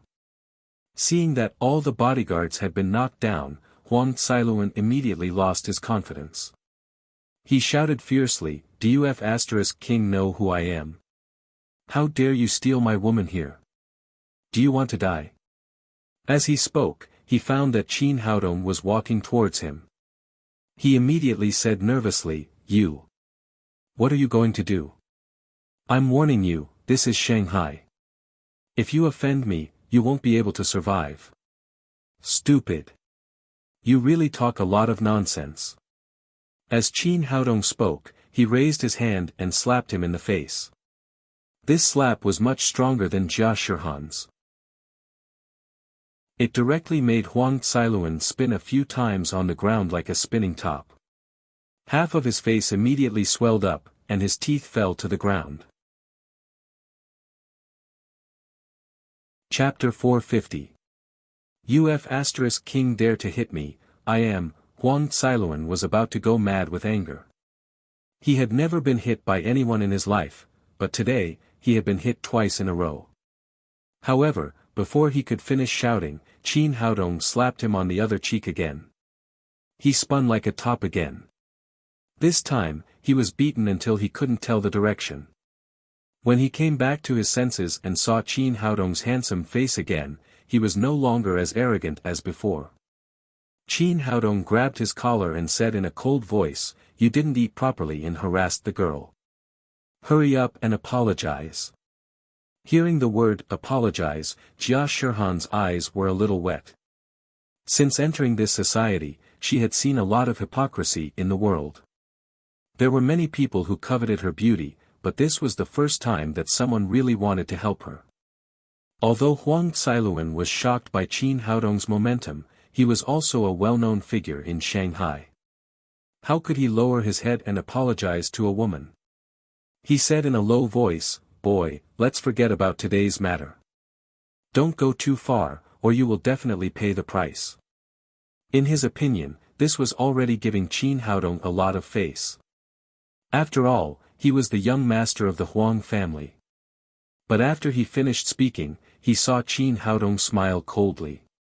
Going too far? You people joined forces to bully a foreign girl, and you still have the nerve to say that others are going too far. Now, I will let you see what the price is. As he spoke, he stepped forward and grabbed Huang Xiluan's right hand. Just now, you used this hand to slap her butt. So what? She's just a bitch. I touched her but to give her face. Huang Xiluan obviously didn't realize the seriousness of the problem, and he still unscrupulously showed off his superiority. Qin Haodong's wrist shook slightly, and Huang Xiluan was thrown up like a sack and slammed to the ground. The fall was so heavy that he almost dropped the breakfast he had just eaten. However, before he could get up, he suddenly felt a heart-wrenching pain in his right hand. What are you doing? Let go of me, my dad is. Halfway through his words, he suddenly let out a scream like a pig being slaughtered, because Qin Haodong's foot had mercilessly stepped on his palm, followed by a bone-cracking sound. Amidst the cracking sounds of bones, Huang Xiluan almost fainted from the pain. He felt that his hand had been completely crushed, and he was afraid that he would never be able to recover in this lifetime. The people in the restaurant were scared silly. They didn't expect that this seemingly gentle and quiet young man would be so ruthless. Huang Xiluan was the young master of the Huang family. He had harmed countless girls before, but today, he lost one of his hands just because he patted his butt. Today is a lesson for you. Remember, don't do whatever you want just because you have some money. After Qin Haodong finished speaking, he withdrew his foot. At this time, Huang Xiluan's entire palm was red and swollen. It was obviously a comminuted fracture. My hand, you actually crippled my hand. Huang Xiluan looked at his palm. Apart from the intense pain, he could not feel anything else. He could not even bend his fingers. Bastard, you actually dared to cripple my hand. I will kill you. The stimulation of becoming a cripple made him lose his mind for a moment, and he roared at Qin Haodong. But before he could finish shouting, a huge foot abruptly stopped on his face. Blood spurted from his nostrils, and his whole body fell backward. At this time, Zhu Dongmei climbed up from the ground in embarrassment. At this time, her big meatball elephant looked even more comical. The soup that spilled from the table had washed the thick makeup on her face into ravines, and there was a small steamed bun on top of her head. Seeing the scene in front of her, she felt that she was going to go crazy. The dignified century-old Hemming tea house, the dignified background of both the underworld and the underworld, had been smashed like this. The most important thing was that Huang Xiluan's palm had been crippled. It should be known that he was the only son of Huang Jianye, a land developer. Something had happened in her shop, and the angry Huang Jianye would definitely settle accounts with her. But this woman was still very scheming. She knew that this was not the time to fight recklessly.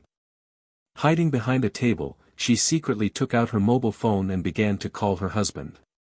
As soon as she hung up the phone, the table in front of her was kicked away.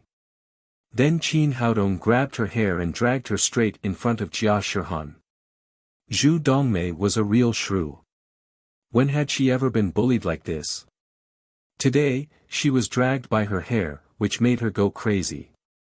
Getting up from the ground, her big oily face had become distorted under extreme anger. Coupled with the traces of being washed by the soup, she looked like a ghost. "Kid, do you know where this is? This is the Hemming Tea House. You even dare to smash my place. I will find someone to castrate you later. As for that bitch, I will find 100 men to take turns with her." In her extreme anger, all kinds of malicious words came out of her stinky mouth.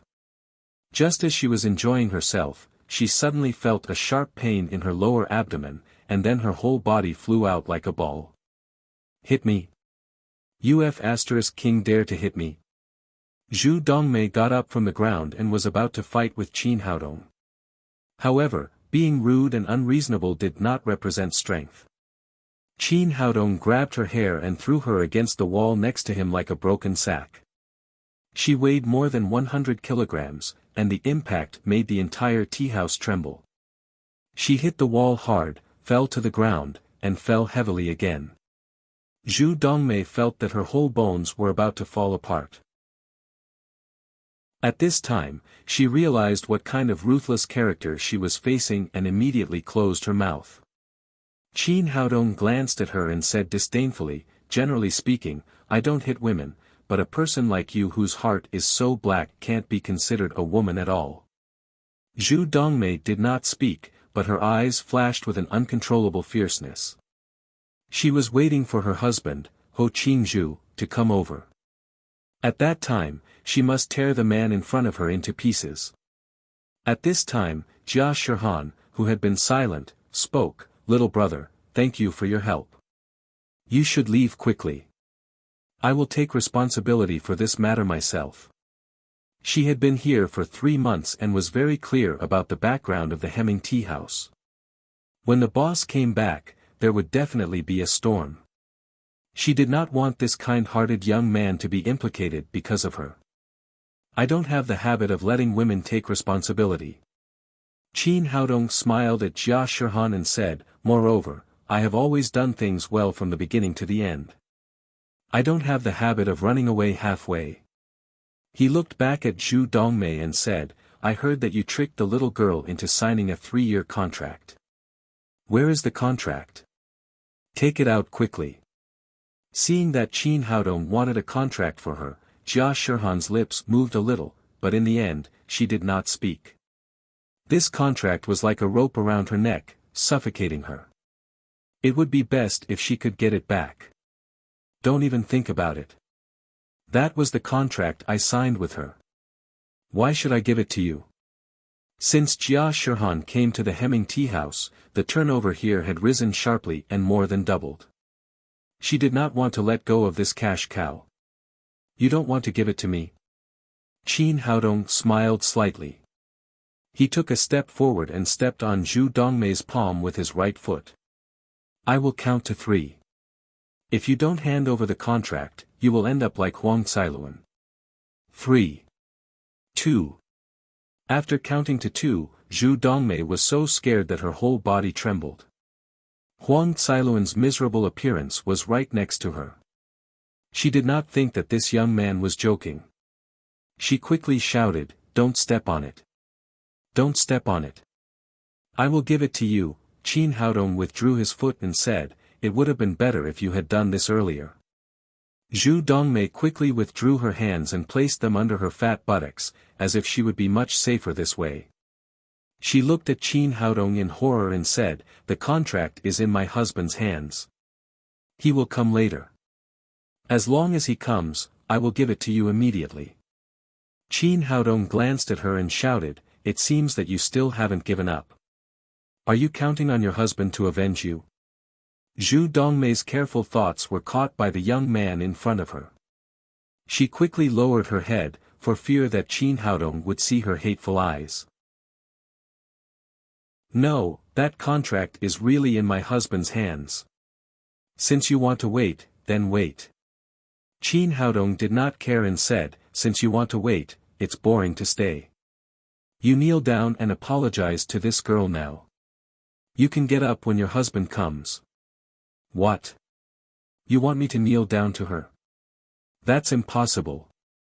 Although Zhu Dongmei often asked her employees to kneel down and punish them, she never thought that there would be a day when she would kneel down to others. You don't agree, right?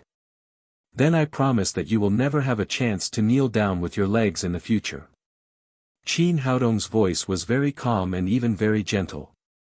However, when Zhu Dongmei heard it, she shuddered. She hesitated for a moment and thought of the ruthless means of the young man in front of her. In the end, between her face and her legs, she still chose her legs. As a result, a scene that shocked everyone appeared.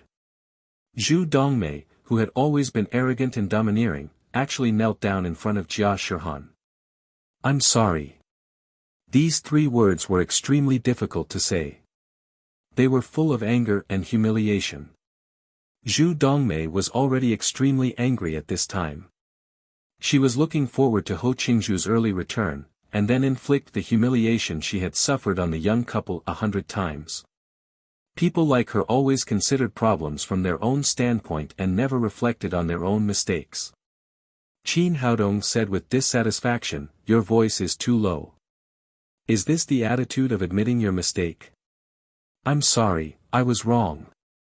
Zhu Dongmei shouted loudly. "That's more like it." Qin Haodong turned his head and said to Huang Cailuan, "Young Master Huang, it's your turn.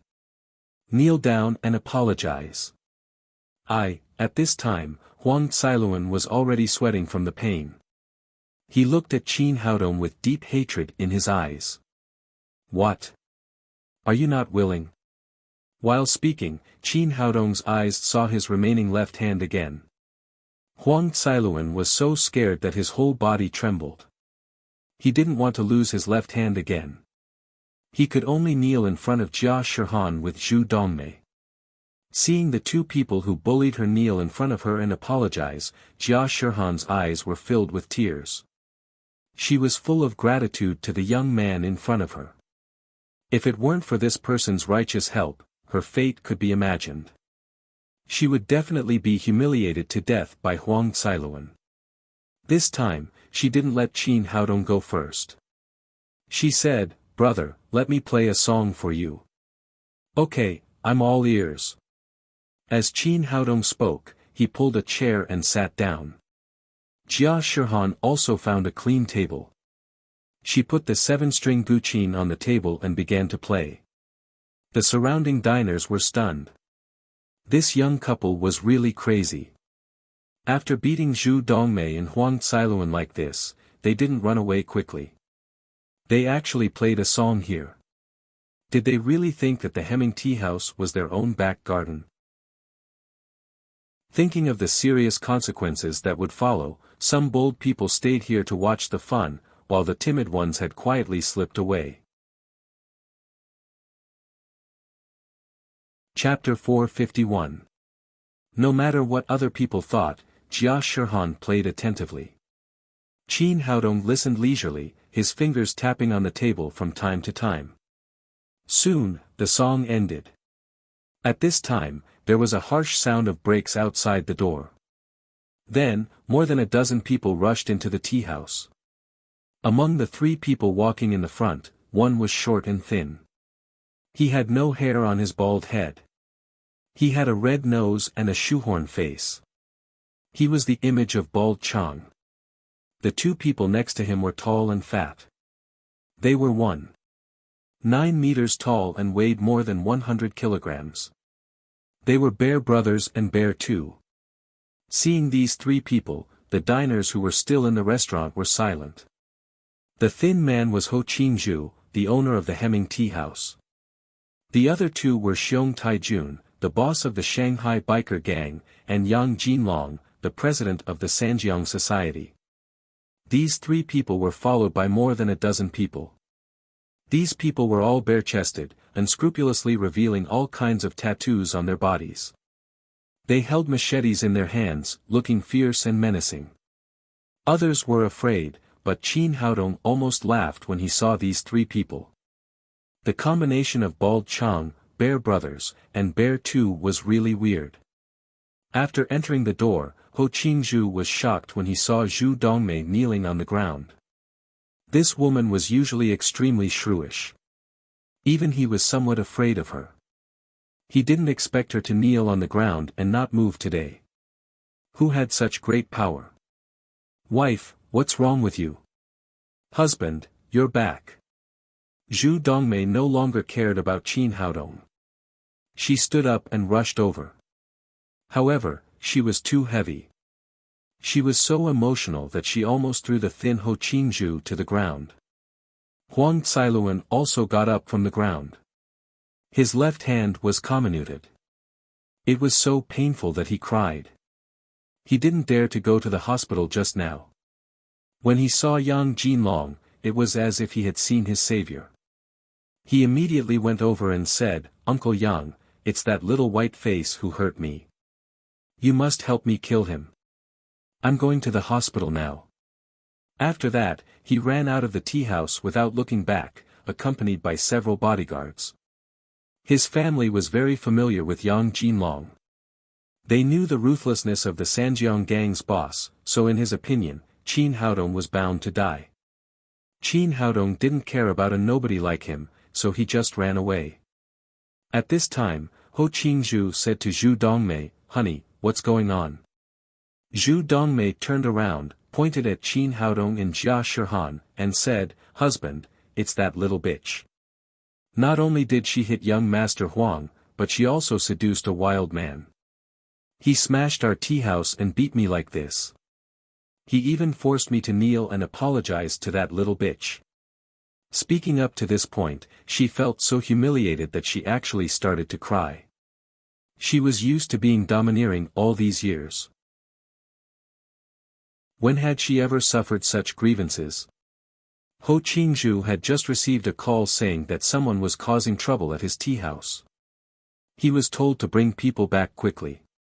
Only then did he rush back to the tea house with Yang Jinlong and Xiong Taijun. However, he did not expect the matter to be so serious. After listening to Zhu Dongmei, Ho Qingzhu looked at Jia Shihan viciously. *TCH, don't you know the consequences of doing this? Over the past 3 months, he didn't know how much he had secretly drooled while looking at Jia Shihan. However, Zhu Dongmei was keeping a close eye on him, so he hadn't found a chance to make a move. But thinking about it was just thinking about it. Now that the other party had found someone to beat his wife like this and even smashed his tea house, this hatred must be avenged. Otherwise, the tea house would not be able to do business in the future. It would become a joke in the entire Shanghai. Yang Jinlong took 2 steps forward and slapped the table next to him. He shouted, "I don't care who you are. You beat my sister-in-law to such a state in my territory. That's courting death. Since you want to die, I'll fulfill your wish today." Qin Haodong was fearless. He sneered and said, "Robbers are reasonable. I'm telling you, hurry up and hand over Shihan's contract. Otherwise, I will tear down your tea house today." What a joke. Although Ho Qingzhu looked very funny, he was very imposing at this time. Our Hemming tea house is a century-old shop. It has been passed down since the Qin dynasty. It has never been demolished. How dare you say that you want to demolish my tea house? What a big tone. A century-old shop made you look like this. I really feel ashamed for your ancestors. Qin Haodong said in a cold voice, "Shihan has helped your tea house make so much money. Not only do you not give her the treatment she deserves, but you also exploit her with a deceitful contract. Now hand over the contract immediately and apologize. Otherwise, your century-old shop will come to an end." "Brother Ho, why are you talking nonsense with them? Just cripple this toy boy." The one who spoke was Xiong Taijun of the biker gang. He had always been rude. After he finished speaking, he waved his hand, and his men immediately rushed towards Qin Haodong with machetes. Zhu Dongmei shouted fiercely, "First, cut off the tendons of his hands and feet. I will play with him to death later. At this time, she had been blinded by hatred. Her big distorted face was even more terrible than a demon. But just as she finished shouting, a black shadow rushed over and hit her again, causing her to roll on the ground like a meatball. Although each of these thugs was holding a machete in their hands, they were just ordinary people. How could they be Qin Haodong's opponents?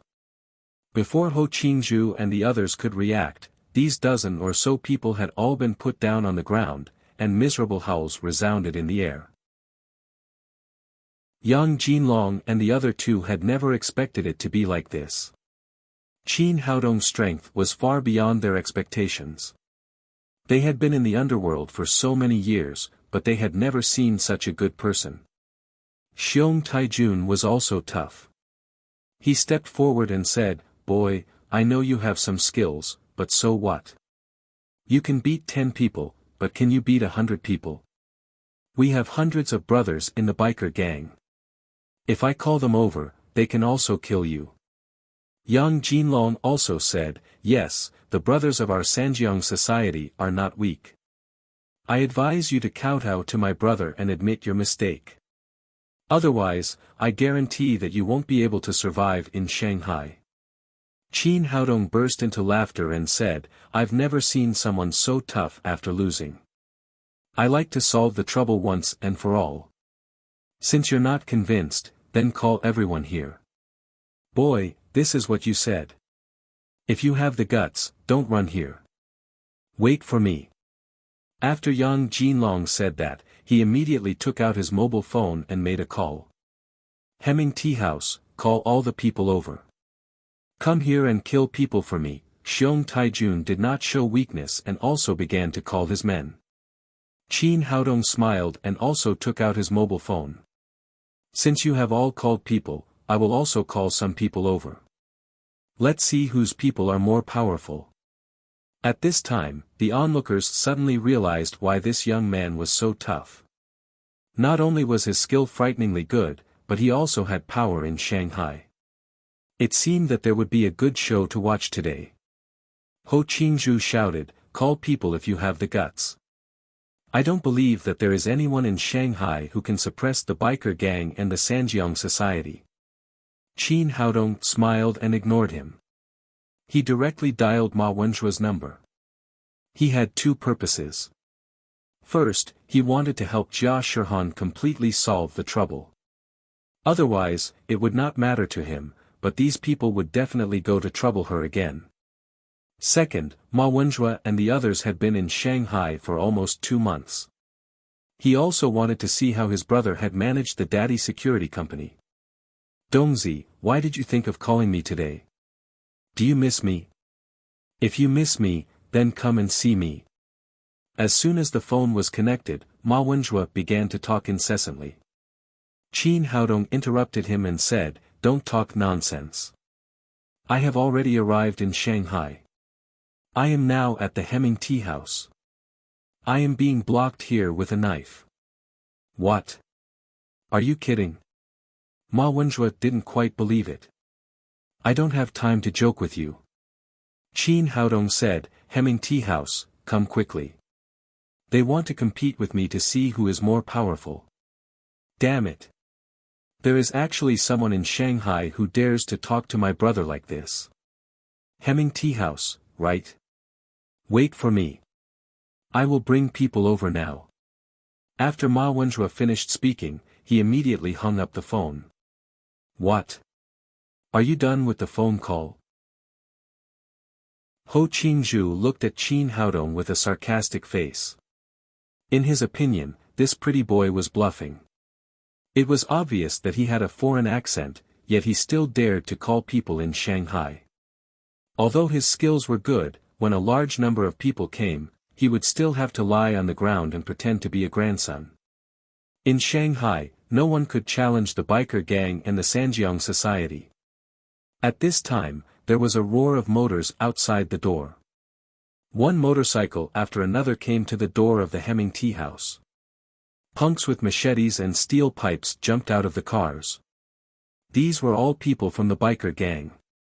They rushed into the Hemming Tea House like a swarm of bees. Immediately after, there were jeeps driving over one after another. Nearly 100 punks with colorful hair jumped out of the jeeps. These were all people from Yang Jinlong's Sanjiang society. In less than 10 minutes, the entire Hemming tea house had been surrounded by 100 or 200 punks. These people were all holding weapons in their hands. They looked fierce. The onlookers were so scared that they fled in all directions. Xiong Taijun came to Qin Haodong and said proudly, "Kid, did you see that? These are all my brothers. Are you afraid now? I see that you are a character. As long as you hand over that chick and kneel down to apologize to my brothers, then we will let bygones be bygones. Otherwise, I want these brothers to chop you into minced meat." Qin Haodong glanced at the punks around him and turned back to Jia Shirhan with a smile. "Are you afraid?" Jia Shirhan shook her head.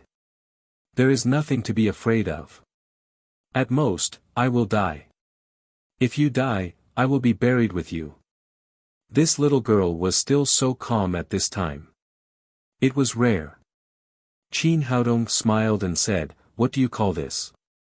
Is it a life and death commitment?" "This. I am just thanking you. Don't think too much about it." Jia Shirhan obviously had never made such a joke with anyone. Her cheeks were flushed, and she looked particularly attractive. Qin Haodong smiled. This little girl was too naive. She couldn't even tell that she was joking. No wonder she was tricked by Zhu Dongmei into signing a 3-year contract. He said, "Don't worry. No one will die. Our people will be here soon." Ho Qingzhu sneered and said, "Your people haven't made a move until now. I'm afraid they have already been scared away when they heard the names of the biker gang and the Sanjiang society." As soon as he finished speaking, a van came from a distance. It was as fast as the wind and lightning. Accompanied by a harsh breaking sound, it stopped in front of the Hemming tea house. "Is there really someone here?" Ho Qingzhu frowned slightly. In a place like Shanghai, was there really someone who was not afraid of the biker gang and the Sanjiang society? However, when he saw that there was only one van, his eyebrows relaxed again. Even if the van was full of people, it could not be compared with the 100 or 200 people of the biker gang and the Sanjiang society. Yang Jinlong's face also showed a touch of disdain. "Since someone is here, let's let him have a good look at the power of our Sanjiang society." Xiong Taijun also shouted arrogantly, "They know that the biker gang is here, and they still dare to come. I want to see who has such courage." Chapter 452. The door of the van opened, and a person jumped down from it. Then, there was no more movement.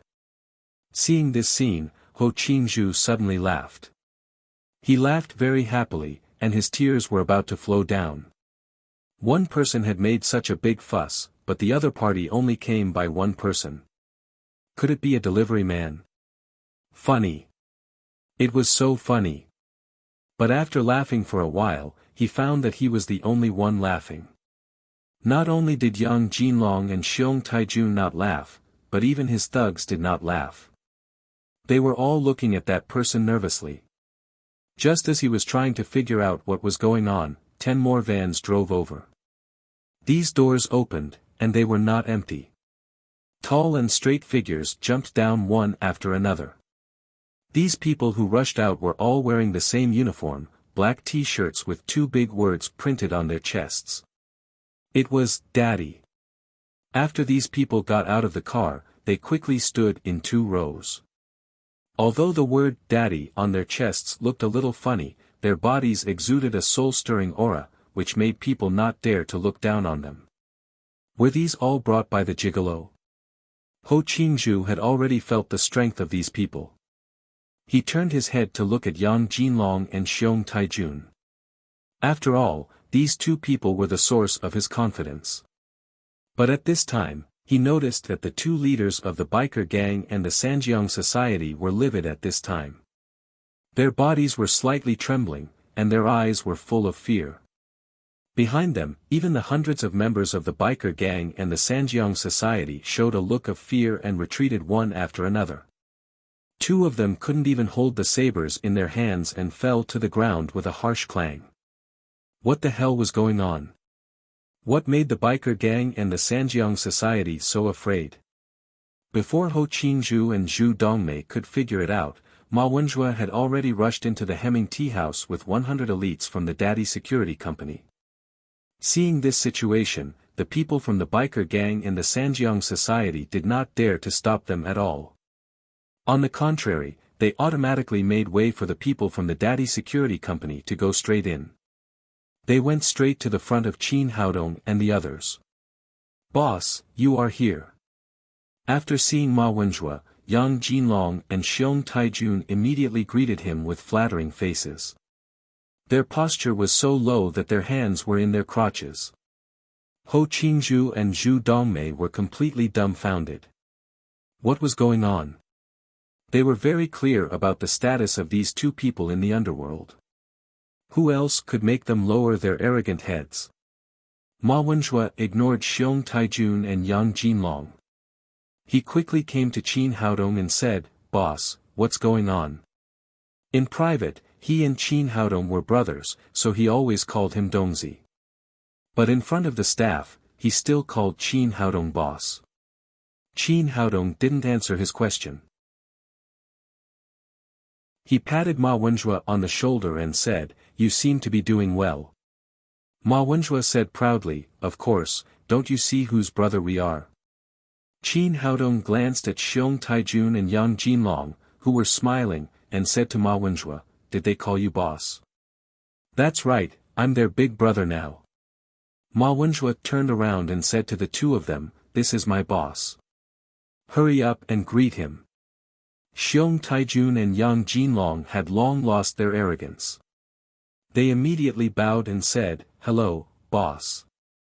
With this greeting, Ho Qingzhu and Zhu Dongmei were so scared that their legs went soft and they almost fell to the ground. Who were Xiong Taijun and Yang Jinlong? When did they become someone else's underling? The most important thing was that the young man they had just offended was their boss's boss. It seemed that they would be in big trouble today. Qin Haodong said, "What the hell is going on? When did you become their boss?" Ma Wenjue said proudly, "After I brought people to Shanghai, I thought about how to quickly make our Daddy Security Company famous. Later, I came up with an idea. As long as we clean up the gangs in Shanghai, everyone will naturally know about our company. So I took people to sweep the gangs in Shanghai one by one. Not only the biker gang and the Sanjiang society, but also many others. Now they all recognize me as their boss." Only then did Qin Haodong understand why the gangsters of the biker gang and the Sanjiang society were so afraid when they saw the people of the Daddy Security Company. It turned out that they had been beaten up. However, this was normal. The people of the Daddy Security Company were all warriors. Half of them had even entered the covert power realm. Cleaning up these gangsters was as easy as eating and drinking. It had to be said that although this method was simple and crude, it was very effective. Not only did it quickly gain a foothold in Shanghai, but it also quickly made a name for the Daddy Security Company. What the two of them didn't know was that after more than a month of fierce suppression, Ma Wenjue had completely conquered the underworld of Shanghai. The bosses of all the gangs called him King Ma in private. When they talked about him, their faces changed. This was also the reason why Yang Jinlong and Xiong Taijun were so afraid. Ma Wenjue said, "Boss, what the hell is going on today? How did these bastards provoke you? Let me introduce you. This is my friend, Jia Shirhan." Qin Haodong told him what had just happened. F***CK. How dare you hit my brother? You don't want to live. Ma Wenjue scolded and then whispered in Qin Haodong's ear, "You don't like her, do you? That's why you played the hero to save the beauty." Qin Haodong glared at him and said, "Don't talk nonsense. I'm just seeing injustice." The reason why he stood up to help Jia Shirhan was that, firstly, he really had a tender heart for the fairer sex. Secondly, he was full of curiosity about this girl. He wanted to find out what secrets Jia Shihan had and what the powerful seal was about. Don't worry. I will keep it a secret for you. I won't tell Wushuang and the others. Ma Wenjue smiled and then said, since you're in Shanghai, you don't have to do it yourself today. I'll solve it for you. After that, he turned around and scolded Yang Jinlong and Xiong Taijun with a murderous look, you've eaten a leopard's courage. You even dare to provoke my boss. Seeing that Zhao Wenjue was angry, the two of them trembled with fear. A month ago, they had just been beaten like dogs by Ma Wenjue. They had been lying in the hospital for half a month. They had just been discharged from the hospital, so they didn't want to be beaten again. Being beaten was a small matter. As the saying goes, whoever has the bigger fist is the best. They knew very well how terrible King Ma was. He could destroy their biker gang and the Sanjiang society with just a raise of his hand. He could support another boss in minutes. They were now full of regret. If they had known about the relationship between this young man and Ma Wenjue, they would not have come to this muddy water even if they were beaten to death. However, now that things had happened, they could only try their best to find a way to remedy it. Otherwise, their two gangs might no longer exist. The two men's knees went soft and they fell to their knees with a plop. They begged with a bitter face, "Boss, please spare us. We didn't know that this was your boss. If we had known, we wouldn't have dared to do it even if we had 10,000 guts." Xiong Taijun said with fear, "Boss, we know we were wrong. Compensation, apology, anything is fine." The guests who were watching from afar found it funny. Just a moment ago, they were the majestic leaders of the two gangs. In the blink of an eye, they had become obedient grandsons. At the same time, they were also full of awe and curiosity about Qin Haodong. They didn't know where this young man came from and how he had become the boss of the biker gang and the Sanjiang society. Ho Qinzhu and Zhu Dongmei, who were on the side, were so scared that their faces turned pale when they saw this situation. The reason why they dared to be so domineering in the Hemming tea house was because they relied on their relationship with the biker gang and the Sanjiang society. Now, even Yang Jinlong and Xiong Taijun have become like grandsons. Their fate can be imagined. Jia Shihan was also full of curiosity about Qin Haodong's identity. She looked over in surprise. Qin Haodong smiled slightly and said, "These are all my friends. Let him solve the trouble. No one can bully you in the future." Jia Shihan felt warmth in her heart. This was the first time she had found this feeling since she left the sect. Ma Wenjue continued, "Mobilizing a group of people to attack my boss is courting death. I'll give you a chance. Punish yourself." Yang Jinlong and Xiong Tiejuan's hearts sank. They knew that today's matter would definitely not end well. Although Ma Wenjue looked harmless, they were very clear about his ruthless means. During this period of time, he had destroyed no less than 10 underworld gangs. Yang Jinlong and Xiong Taijun looked at each other and then knelt down in front of Qin Haodong. "Big boss, we were wrong. We were blind. Please be magnanimous and let us go this time." After saying that, they raised their hands together and slapped their own mouths. Although they were slapping themselves, they didn't dare to show any mercy. After more than a dozen slaps, their cheeks were swollen, and blood flowed down the corners of their mouths. After a while, he saw Qin Haodong nod slightly. Ma Wenjue whispered, "It's done." These two simple words were like music to Yang Jinlong and Xing Tiejuan's ears. If they continued to fight, they were afraid that their brains would be smashed into paste. Now, they were dizzy and couldn't tell north, south, east, and west. Ma Wenjue said again, "Why did you besiege my boss? Are you out of your mind?" Yang Jinlong said, "This is a misunderstanding. I was also deceived. Otherwise, I wouldn't have dared to attack the boss." For them, the underworld gang, it had always been better to let others die than to let others die. Now, they could only put all the blame on Ho Qingzhu. Ma Wenjue said, "Who lied to you? Where is he?" Ho Qingzhu and his wife, who were hiding in the crowd, had long wanted to run away, but the biker gang and the Sanjiang society had surrounded them. They couldn't run even if they wanted to. At this time, seeing that everyone's eyes were fixed on them, it was impossible to hide. They could only brace themselves and walk out. Although Zhu Dongmei was usually a shrew, she was so scared that she was trembling today. She couldn't help but hold Ho Qingzhu's hand. Unexpectedly, Ho Qingzhu shook her hand off and scolded, "You are a jinx.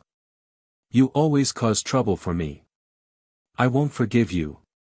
Seeing that the situation had changed, he immediately put all the blame on Zhu Dongmei. Ma Wenjue saw Zhu Dongmei's expression change. This woman was a big meatball, and now she looked miserable. Her face was covered with makeup. It was appropriate to say that she was neither a human nor a ghost. She didn't need makeup to act in a ghost film. He took 2 steps forward and patted Ho Qingzhu on the shoulder. "Is this your wife?" Ho Qingzhu quickly said with a flattering face, "Boss, this is my wife." "Your taste is too heavy. Aren't you afraid of being crushed to death when you sleep at night?" Ma Wenjue's question was very sharp. Even Qin Haodong felt a little dumbfounded. Ho Qingzhu originally wanted to say that he was not afraid, but on second thought, this was the boss's intention. He should go along with it, so he quickly said, "Boss, I'm a little scared." Seeing that the man was so cowardly, Zhu Dongmei was almost mad. He could even say such spineless words.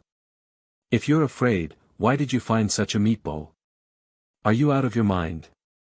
As Ma Wenjue spoke, he raised his leg and kicked Ho Qingzhu's lower abdomen, sending him flying 6 or 7 meters away.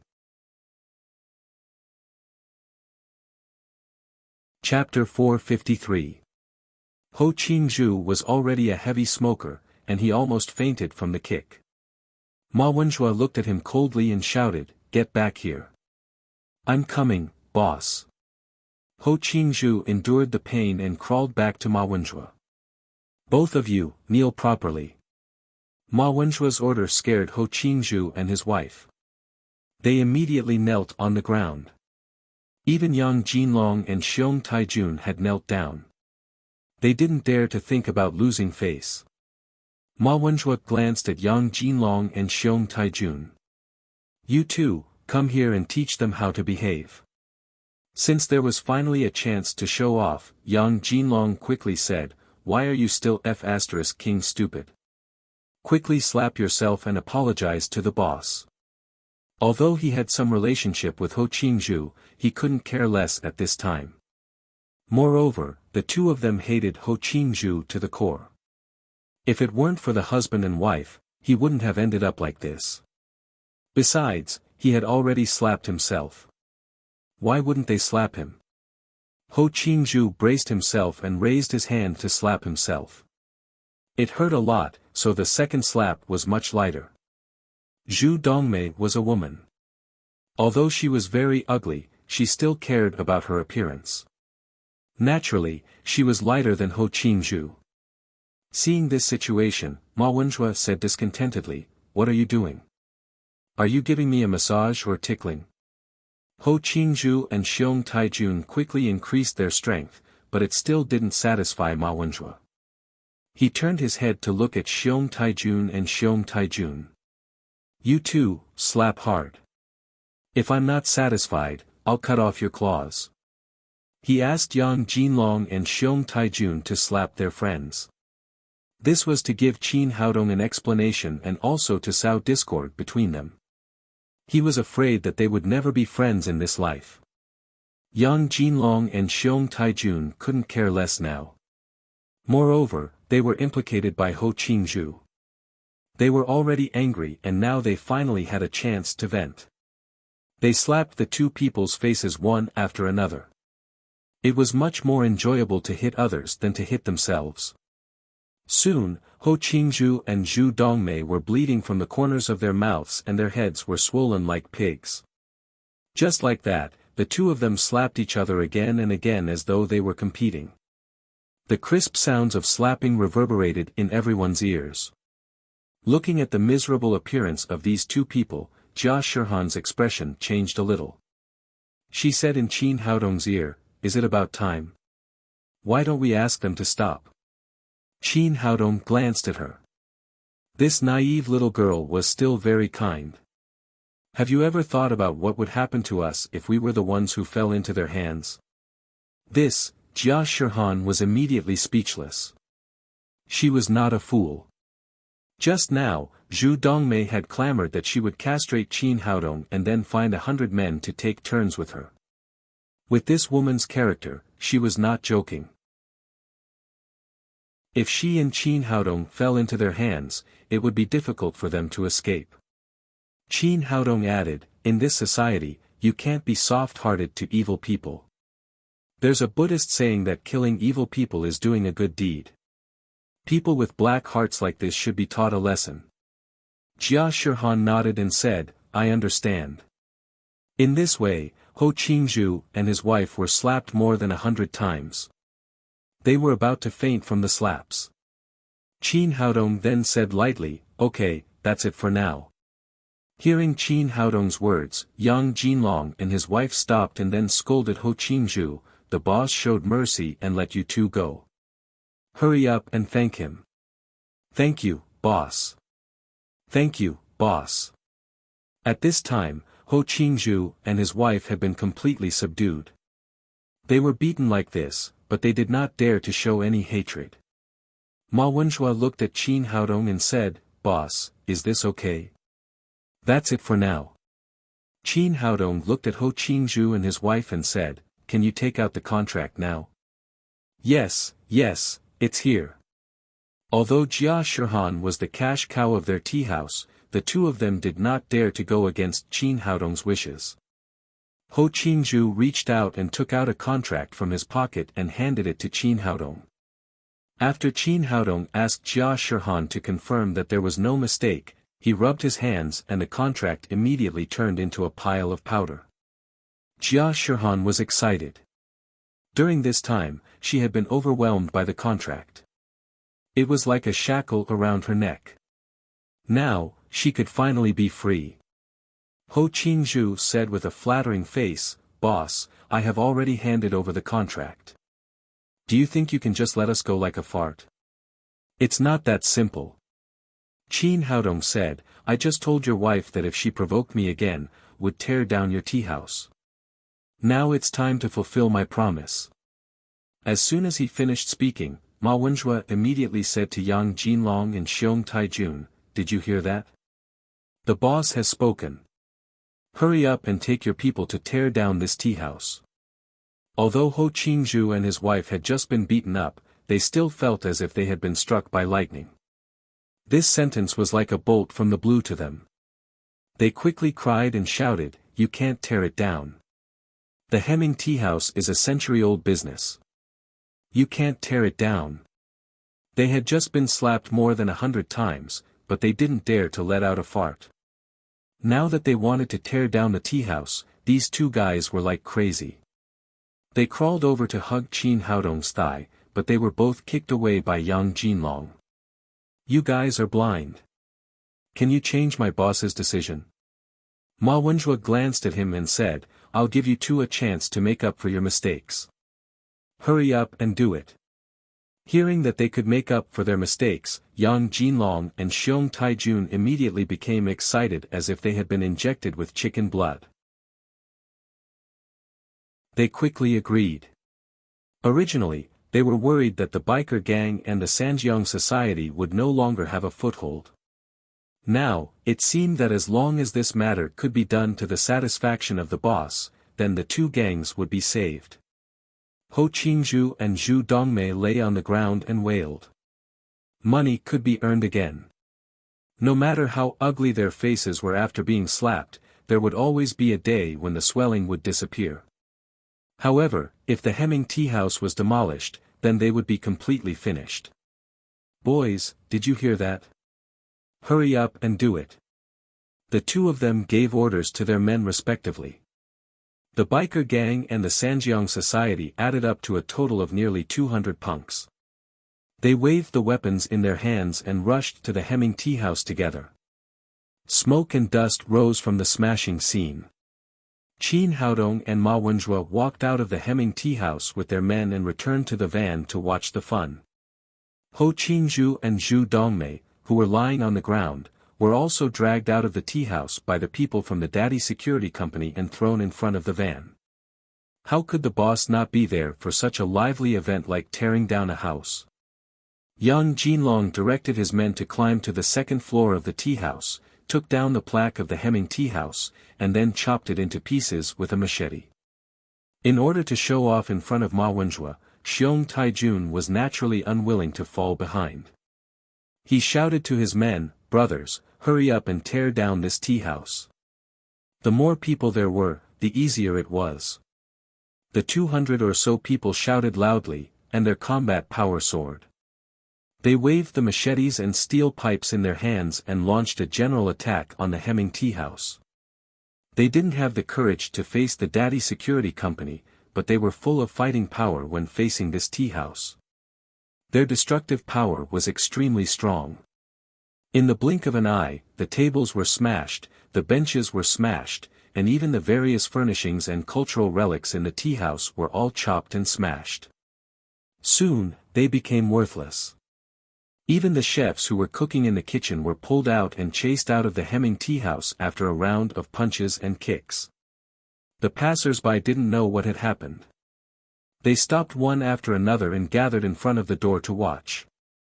At first, they thought that this century-old shop was going to be renovated. Later, it seemed that it wasn't the case. It was obviously tearing down the house. Seeing that the Hemming tea house, which had just been bustling with business, had now turned into ruins, Ho Qingzhu and Zhu Dongmei lay on the ground and wailed. They stomped their feet and beat their chests. This was a century-old shop that had been passed down in their family for more than 100 years. Now, it was destroyed in their hands. While they were crying, a faint voice sounded behind them. A century-old shop is indeed valuable, but as a business operator, if you don't even abide by the most basic rules of competition, you don't even have the basic morality of being a human. Using a century-old shop as a capital to bully employees and a tool to accumulate money, there is no need for such a century-old shop to exist. Ma Wenjue nodded and said, "Yes, it is true. A century-old shop in the hands of such a person will only shame its brand. It's better to stop it." The two of them weren't educating Ho Qingzhu and Zhu Dongmei. They weren't interested. They were just expressing their inner opinions to each other. Whether it was as a martial artist or as the controller of the Daddy Security Company, they still had to keep the bottom line. Ho Qingzhu and Zhu Dongmei couldn't understand so deeply. There was only regret in their hearts now. If they had known that bullying Jia Shihan would cause a disaster, they wouldn't have done it anyway. Until now, they hadn't reflected on their mistakes. They just felt that they were wrong to provoke people they couldn't afford to provoke. At the same time that the Hemming tea house was being demolished, Huang Xiluan was lying on a hospital bed. A middle-aged man in his 50s stood at the head of the bed. This man was dressed in a suit and leather shoes. His hair was meticulously combed. He looked very powerful. He was the big boss of the real estate industry in Shanghai, Huang Xiluan's father, Huang Jianye. Huang Xiluan cried bitterly and said, "Dad, the doctor said that your son's hand is completely useless. He will be disabled in the future, and his life will be ruined. I just touched that woman's butt. Who knew that the wild man she seduced would beat me like this? You must help me." Huang Jianye's face was very ugly. He stared at his son, but there was no love or pity in his eyes. On the contrary, they were full of anger. Huang Xiluan cried for a long time, but his father didn't respond. He asked in surprise, "Dad, why are you looking at me like that?" Huang Jianye's expression suddenly changed. He raised his hand and slapped Huang Xiluan's face fiercely. "Today, I must kill you so that you won't cause me trouble everywhere. Huang Cailuan hurriedly raised his intact left hand to protect his face. He cried and shouted, Dad, I'm already like this. Why are you still hitting me? Am I your son or not? I would rather not have you as my son. Huang Jianye shouted angrily, Little bastard, you have caused me great trouble today. He had been trying his best to suppress the anger in his heart. Now, he could no longer control it. He was so angry that his whole body was trembling. Huang Cailuan had always been a playboy. He straightened his neck and shouted, It was me who was beaten like this by others, okay? How did I cause trouble for you? You're a scammer. This time, you provoked someone you can't afford to provoke. Huang Jianye scolded, You still don't understand. Because of the trouble you caused today, it's very likely that our family will be implicated. Maybe we'll be completely finished. Huang Cailuan said with a face full of disbelief, That's impossible. The other party is just a gigolo. That woman is just a smelly zither player. She has no background. How could she threaten our Huang family? Chapter 454. You don't know shit. Huang Jianye scolded, That woman really has no background, but we can't afford to offend that gigolo. Even King Ma of the Daddy Security Company calls him boss. The Hemming Tea House has been demolished by them. What? King Ma's boss? Hearing this, Huang Cailuan was also shocked. Their Huang family was a big real estate business, but they were neither black nor white. They often used their connections in the underworld to do some strong things. They often used their connections in the underworld to get stronger. Doing dirty work in order to obtain greater benefits. Because of this, the father and son of the Huang family had a deep relationship with the underworld, especially the Sickle Society in Shanghai, which used to play the role of thugs for their family. However, just a month ago, the underground world of Shanghai changed dramatically. The Daddy Security Company came out of nowhere and wiped out many gangs overnight. The Sickle Society was one of them. Since then, although the Daddy Security Company did not engage in the underworld, it ruled the underworld and became an existence that made the underworld people change their faces. Ma Wenjue, in particular, was secretly given the nickname of King Ma. Even their partner, the Sickle Society, was destroyed easily. The father and son of the Huang family naturally knew the horror of the Daddy Security Company. Since then, Ma Wenjue had been listed as a person who could not be provoked. However, they never expected to provoke him today. Huang Jianye said, Just now, our people sent back news that the gigolo is the boss of King Ma. Xiong Taijun of the biker gang and Yang Jinlong of the Sanjiang Society are kneeling on the ground and slapping their mouths to apologize.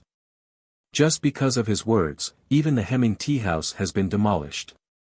Huang Cailuan also felt fear and quickly asked, Dad, what should we do? Huang Jianye turned around twice on the ground and then said, What else can we do? Hurry up and apologize. Otherwise, with one word from King Ma, the biker gang and the Sanjiang Society will rush to tear down our real estate company. 10 minutes later, the father and son of the Huang family arrived at the scene. At this time, the Hemming Tea House had been almost demolished. Although the main body of the building was still there, the inside had become a ruin. Smoke and dust filled the air, and there was no longer the magnificence of the past. Seeing this scene, and looking at Xiong Taijun and Yang Jinlong whose cheeks were swollen, the two of them could not help but shiver from the bottom of their hearts. Even the Hemming Tea House, which was known to be popular with both the underworld and the underworld, had been smashed. The bosses of the biker gang and the Sanjiang Society had also become like this.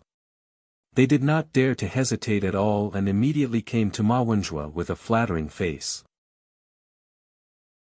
Huang Jianye bowed and said, Mr. Ma, I'm really sorry. My son has caused you trouble. I brought this unfilial son here to apologize to you. Although Huang Cailuan's entire body was in pain, especially the hand that had been crushed, the pain was so intense that it penetrated into his bone marrow. However, the situation in front of him did not allow him to be negligent. He could only grit his teeth and swallow the blood as he bowed behind him. Ma Wenzhua looked at the father and son coldly and said, "I'm not the one you should apologize to." He pointed to Qin Haodong next to him and said, "This is my boss, Qin Haodong. As long as he is satisfied, this matter will be over. If he is not satisfied, then think about the consequences yourself." Hearing this, Huang Jianye's body trembled slightly. He quickly turned his head and bowed to Qin Haodong. "I'm sorry, Mr. Qin. I didn't discipline my son well. Please be magnanimous, Mr. Qin." Qin Haodong said, "You don't have to apologize to me. Your son has angered my friend. How to deal with it is up to her." Huang Jianye turned his head to look at Jia Shihan next to him.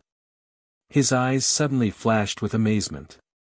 This woman was really beautiful. No wonder his son could not control himself.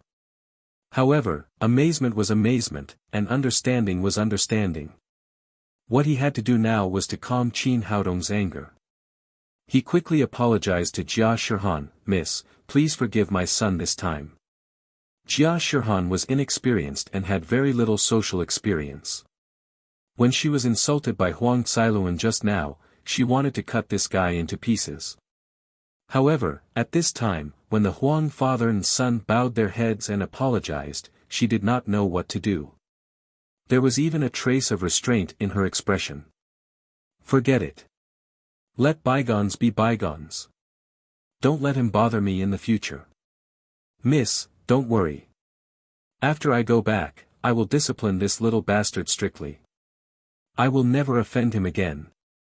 Seeing that Jia Shihan no longer held him responsible, Huang Jianye breathed a sigh of relief. He took out the checkbook, wrote a check for 1 million yuan, and sent it to Ma Wenzhua. "Mr. Ma, my little bastard accidentally offended Mr. Qin and this girl. This money is a little apology. Please accept it." Huang Cailuan lowered his head behind his father. His heart was extremely aggrieved. His palm had been crushed, but now he had to compensate and apologize. However, in the face of the legendary King Ma, he did not dare to show the dissatisfaction in his heart. Ma Wenzhua took the check and glanced at it.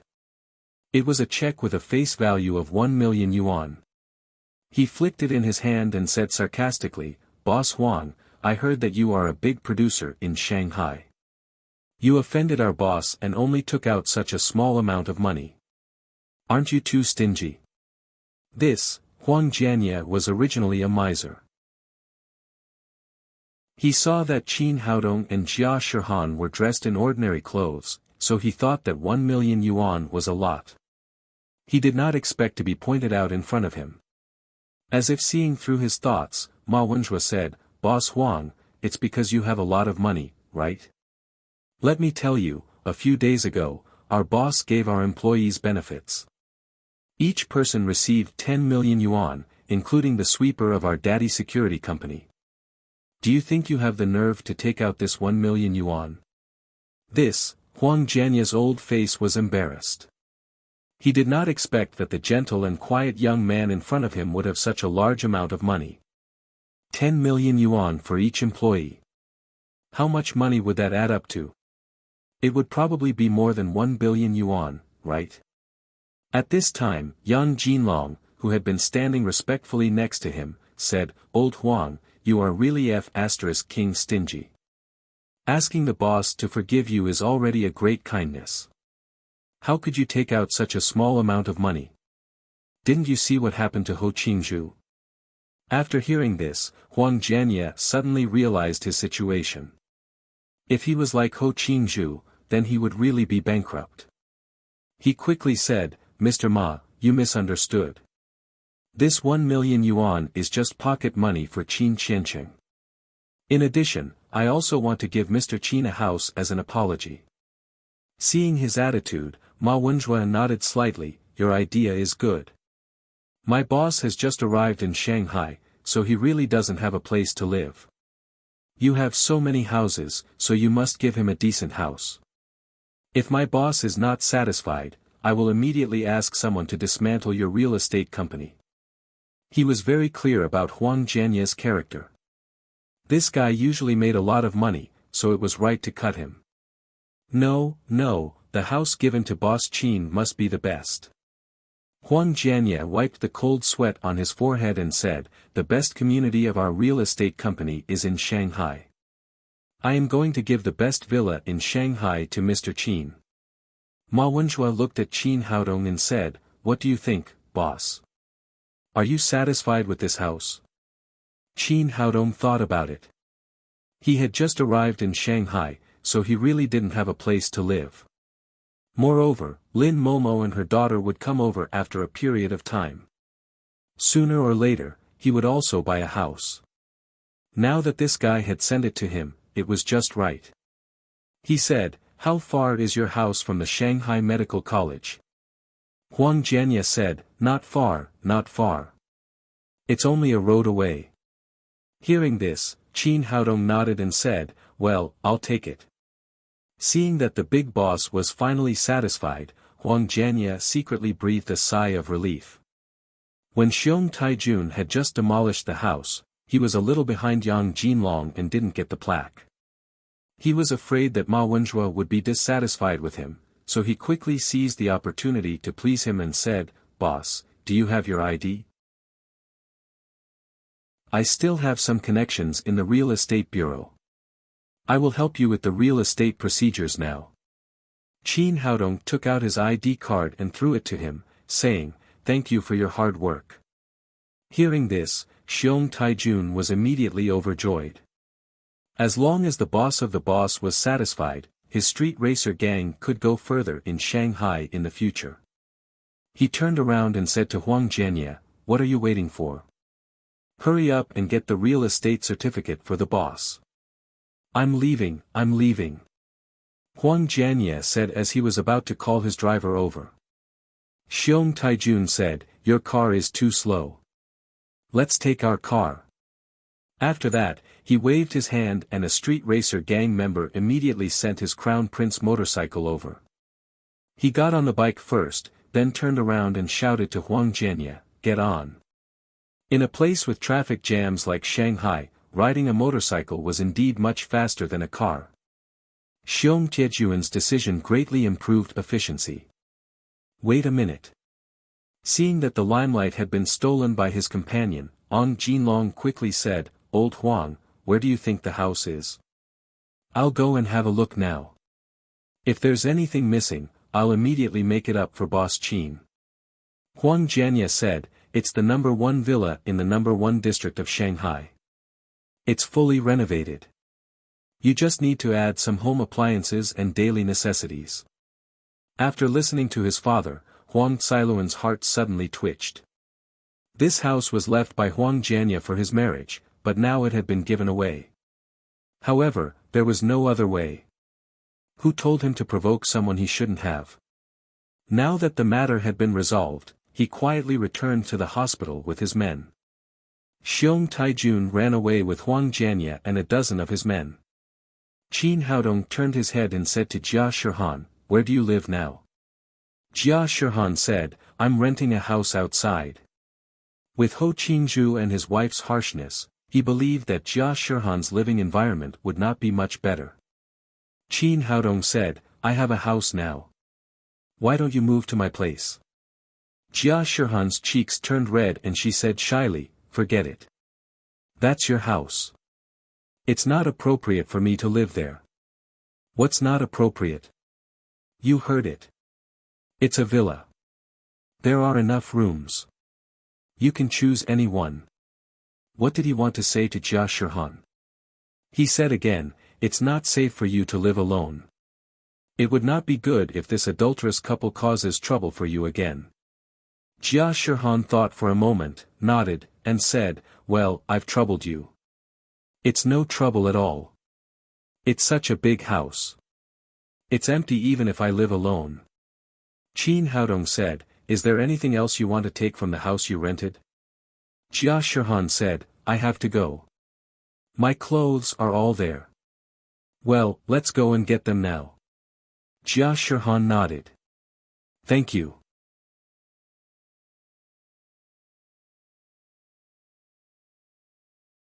Chapter 455. Ma Wenjue didn't have a spirit as strong as Qin Haodong's. Naturally, he couldn't see the seal in Jia Shihan's body. In his opinion, his close friend was starting to have luck with women again. Qin Haodong pushed him away. Come on, we are in a serious relationship. Ma Wenjue smiled and said, I know, a serious relationship between a man and a woman. Qin Haodong ignored him and turned to Jia Shihan and said, Where is the house you rented? Let's go get it now. Jia Shihan gave him an address.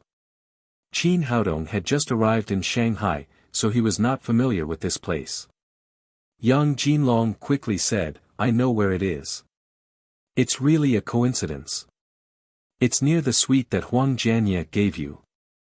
Your house is in the first phase of the project, and the location of the rented house is in the fourth phase of the project. Let's go together. It's on the way. As soon as he finished speaking, Ma Wenjue pulled him away.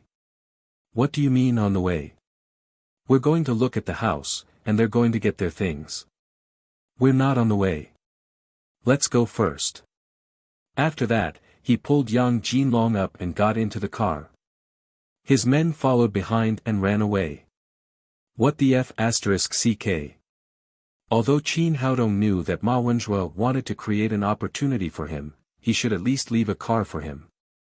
Now, he was running faster than the other. There wasn't a car left, so he could only take a taxi. The two of them came to the place where Jia Shihan rented a house. This was the fourth phase of the Shanghai's first-grade community. It had already entered the state of demolition. However, because of the shortage of housing in Shanghai and the high rent, there was no depression here. On the contrary, there were sheds everywhere, rented to some poor people who had no money. However, these houses, which were not much better than cowsheds, looked a little dilapidated. Qin Haodong looked at the fairy-like Jia Shihan and said with pity, You live in such a place? Yes. Jia Shihan nodded with a red face. The houses here are cheap. A single room only costs 500 yuan a month. The houses in Shanghai are too expensive. The lady boss only gives me a salary of 1,000 yuan a month, so I can only live here. Qin Haodong frowned, but there was nothing he could do about it.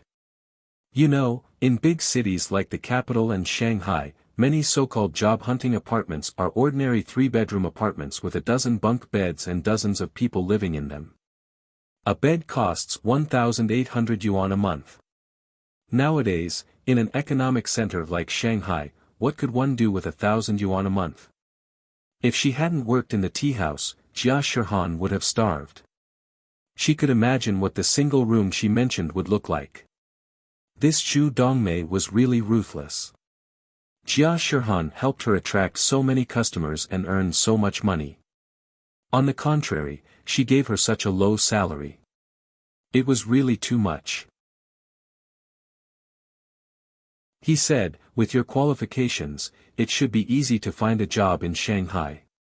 Why do you have to be bullied by that evil woman in the Hemming tea house?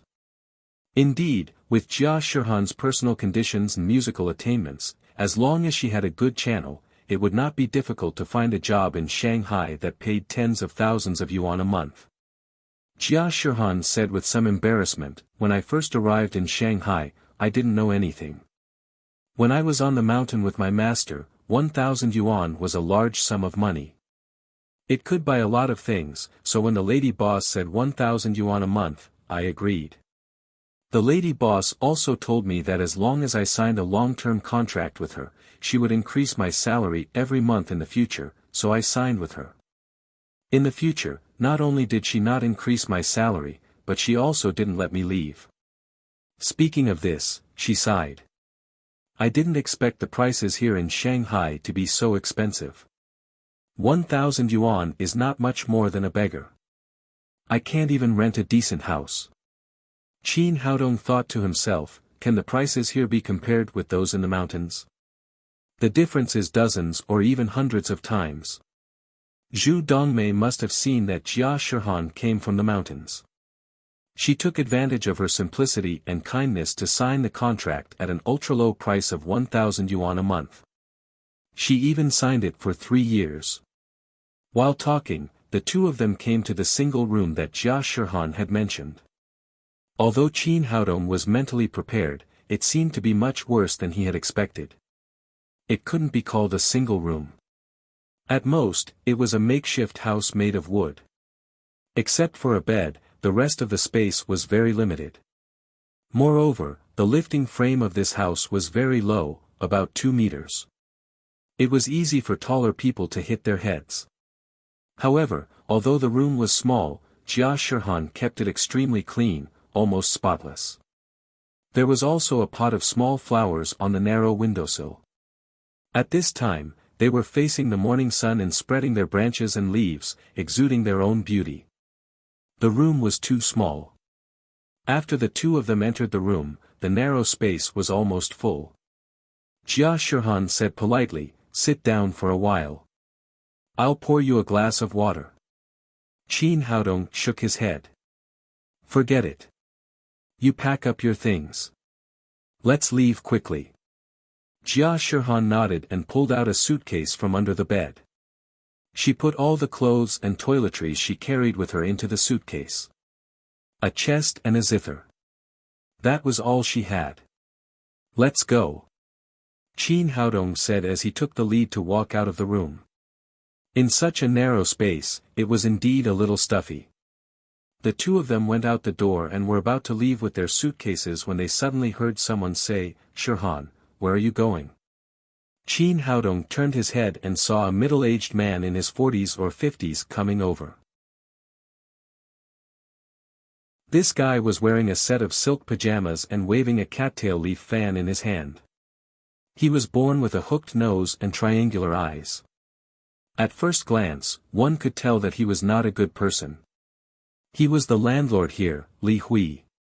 He built all the makeshift houses nearby. Jia Shihan said, "Mr. Landlord, I have a new place to live. I don't want to live here anymore." "What? You're leaving?"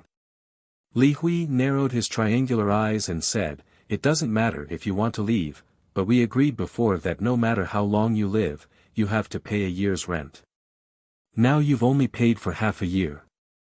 Since you don't want to live here anymore, you should pay me the rest of the money. 500 yuan a month, 3,000 yuan for 6 months, not a penny less."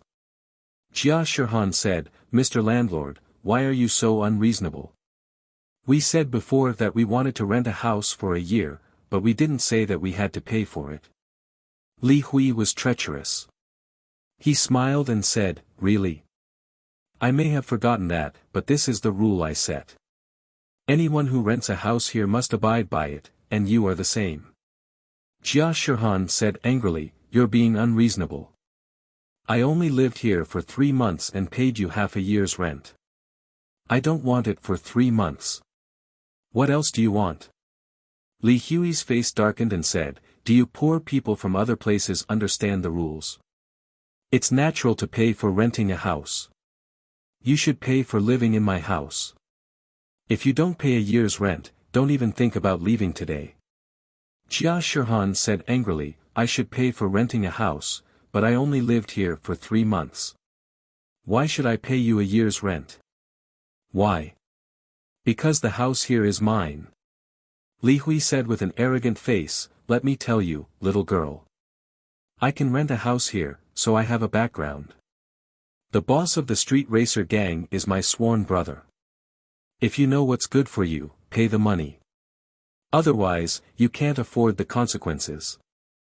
Jia Shihan still wanted to say something, but Qin Haodong pulled her behind him. He took 2 steps forward and said, "She only lived in your house for 3 months, but she paid half a year's rent, right?" Li Hui said, "Yes, so she still owes me half a year's rent." Qin Haodong said, "Since she only lived here for 3 months, you should return the rest of the rent. Now hurry up and get the money." Generally speaking, if a tenant checked out of the house in advance, the rent and deposit paid in advance would be returned. He had never seen such an overbearing landlord. She didn't want to live here anymore, but she still had to pay a year's rent in advance. What was the difference between this and robbery? Although that amount of money was nothing to him now, it was the hard-earned money of Jia Shihan. This poor girl had already suffered a lot from the tigress, Zhou Dongmei. He couldn't let her be bullied again. Seeing that the person in front of him actually asked him for money, Li Hui glared at him with his triangular eyes. Are you crazy? How dare you ask me for money? Don't you know who I, Li Hui, am? Who have I refunded the rent for so many years? Hurry up and pay the rest of the rent, or none of you can leave. Qin Haodong frowned. He was not a violent person. He didn't want to use this method unless it was a last resort. Now that you have your own house, you should refund the rent to us. What a joke. You two poor people can still have your own house in Shanghai. Don't tell me that you live in the villa over there. You would point at the villas next to them and laugh arrogantly. If you can buy a house there, I'll refund you 100 times the rent. But you poor bastards, you'll never be able to afford it in this lifetime. In his opinion, Jia Shihan must be a poor person. No rich person would rent a house here. Qin Haodong's clothes were even more ordinary. He only had a few hundred yuan on him. In any case, he couldn't be compared to a rich person. Qin Haodong's face sank and said, hurry up and refund the remaining 3 months' rent, or you can't afford the consequences. Boy, how dare you talk to me like this? Do you know who I am?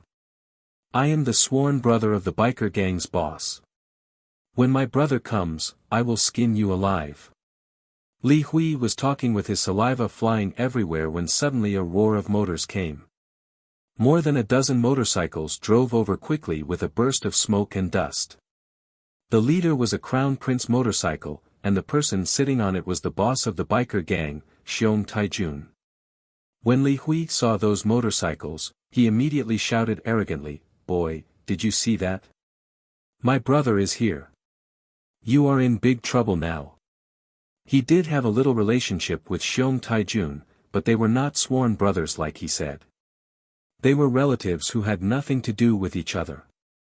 At this time, the motorcycles stopped in front of them. Li Hui immediately ran up with a flattering face. Brother Xiong, I didn't expect you to come. Don't leave this afternoon. I will treat you well and treat you. Before he finished speaking, Xiong Taijun pushed him and ran to Qin Haodong with a charming smile. He took out a big red property certificate and said, Boss, I have done the property certificate for you. Li Hui got up from the ground. He couldn't believe his eyes. How could Boss Xiong, who had always been arrogant, be so polite to a young man? To be exact, it was not polite anymore. It was like seeing his own father. And if he didn't hear wrong, Xiong Taijun seemed to call this young man boss. The boss of the biker gang's boss. Who did he just provoke? Good job. Qin Haodong praised. He took the property certificate and looked at it. He turned to Li Hui and said, Didn't you say that as long as I can buy a house in the villa area, you will refund me 100 times the rent? Now it's time for you to fulfill your promise.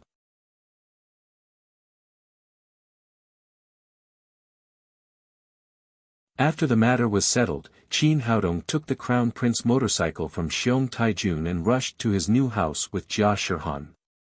Arriving at the villa given by Huang Jianye, Qin Haodong couldn't help but secretly nod.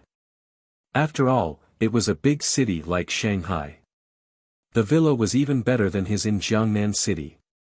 The whole house was built in European style, which was both magnificent and artistic. This was a 4-story villa. There was a small courtyard of nearly 1,000 square meters outside, complete with facilities such as a gym and swimming pool. The most important thing was that the location of this villa was excellent. It was halfway up the mountain. Sitting in the room, one could have a panoramic view of the entire Shanghai Medical College. When they entered the door, Huang Jinlong was busy with the brothers of the Sanjiang Society. They moved all kinds of household appliances and daily necessities that they had just bought into the villa one by one. According to Ma Wenjua's instructions, they put them away one by one. When Qin Haodong entered the door, the whole villa was ready. He only needed to move in. Jia Shihan's eyes lit up when she saw this house. She liked it very much and checked room by room. Ma Wenjua sat on the leather sofa in the living room with Qin Haodong. He put his arm around Qin Haodong's shoulder and said, "Dongzi, your house is really good. I like it." Qin Haodong said, "If you like it, then move in with us. Anyway, there are plenty of rooms here." Ma Wenjua punched him in the chest. "Come on, do you want me, a single dog, to watch you show off your love? I'm not looking for trouble." Qin Haodong said with a smile, "Then you should hurry up and find one. When you get married, I will also give you a villa. It's not that easy to find a girlfriend." Ma Wenjua spread out his hands and said with a helpless expression, "A man like me, who is handsome and outstanding, can't be attracted to ordinary women at all. There are too few women who can match me. Can you be more shameless?" Qin Haodong said jokingly, "There are not many women who can match a cheeky man like you. How can I be cheeky? I'm just too outstanding. I admire myself."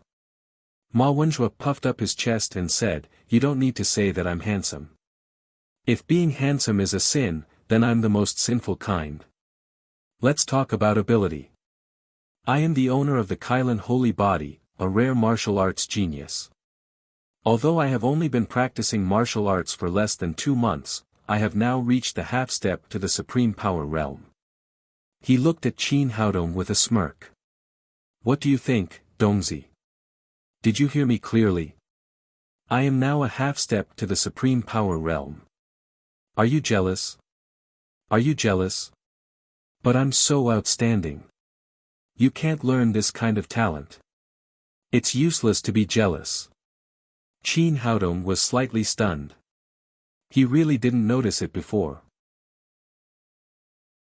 Now he found that Ma Wenjua had reached the half-step to the Supreme Power Realm. He had made such a high achievement in 2 months. No wonder this guy was so proud. People with the holy body were really enviable. The Kailan Holy Body was only ranked 8th among the top 10 holy bodies in the cultivation world, but its cultivation speed was as fast as a rocket. It had to be said that there were geniuses in this world. People with the holy body could cultivate more than 100 times faster than ordinary people. Ma Wenjua's cultivation speed was really fast, but it was not entirely because of the Kailan Holy Body. Another reason was that Qin Haodong gave him the big spirit culturing pill like candy. This kind of treatment was rare even in the big sects in the cultivation world. Seeing that Qin Haodong didn't speak, Ma Wenjua became more and more proud. "How about it? Dongzi, are you scared by your brother's talent? How's your cultivation now? Are you embarrassed to say that you haven't made any progress recently? But don't worry, I will protect you in the future. As long as Brother Ma is here, no one can bully my brother." He was showing off unscrupulously when he suddenly felt a huge pressure enveloping him, making it difficult for him to breathe. "You. What's your cultivation?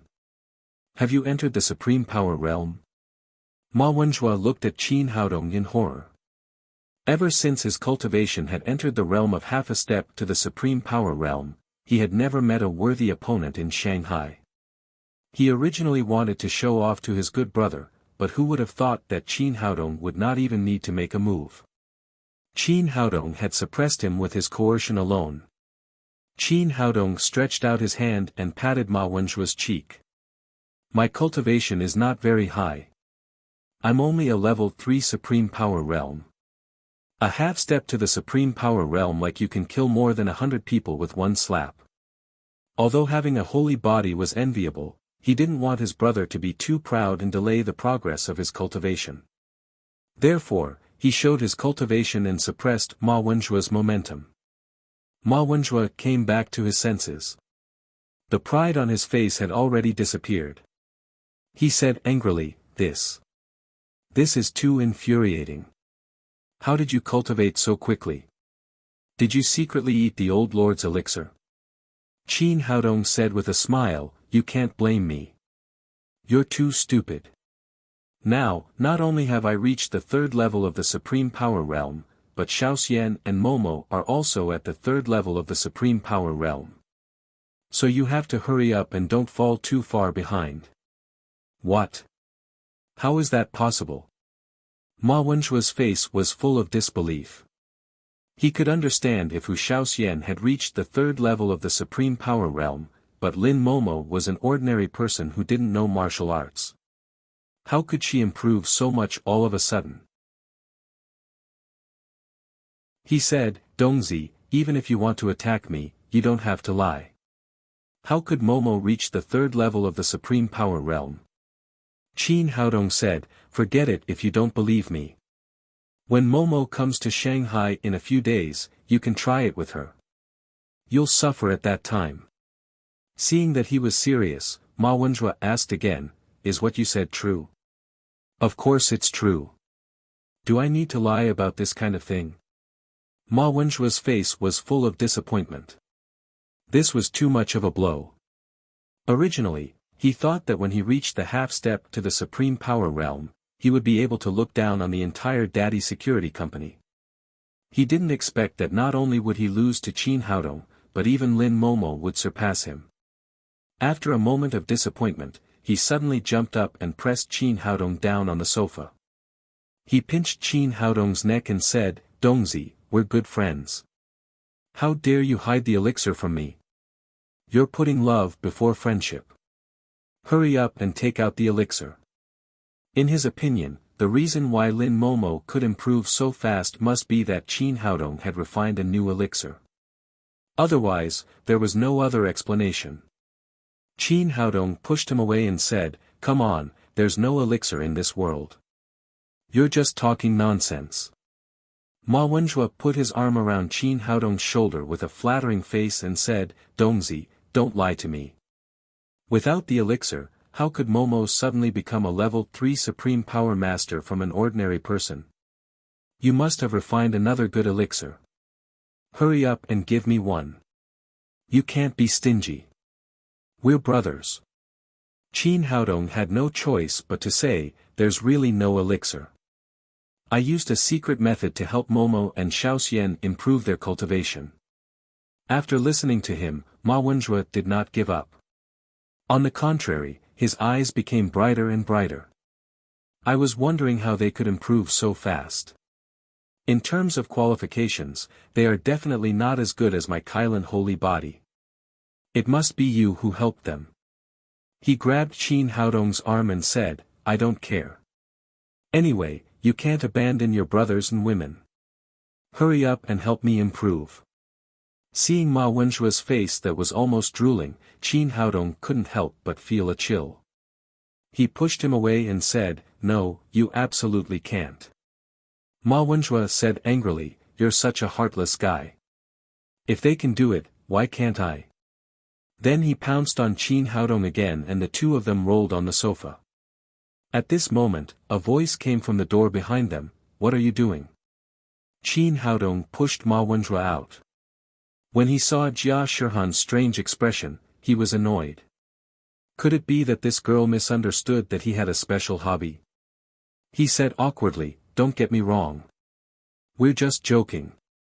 He turned around and said to Ma Wenjue in a low voice, Don't be delusional. I'm using the secret method of double cultivation. Even if you don't care, I care. I don't have such a heavy taste.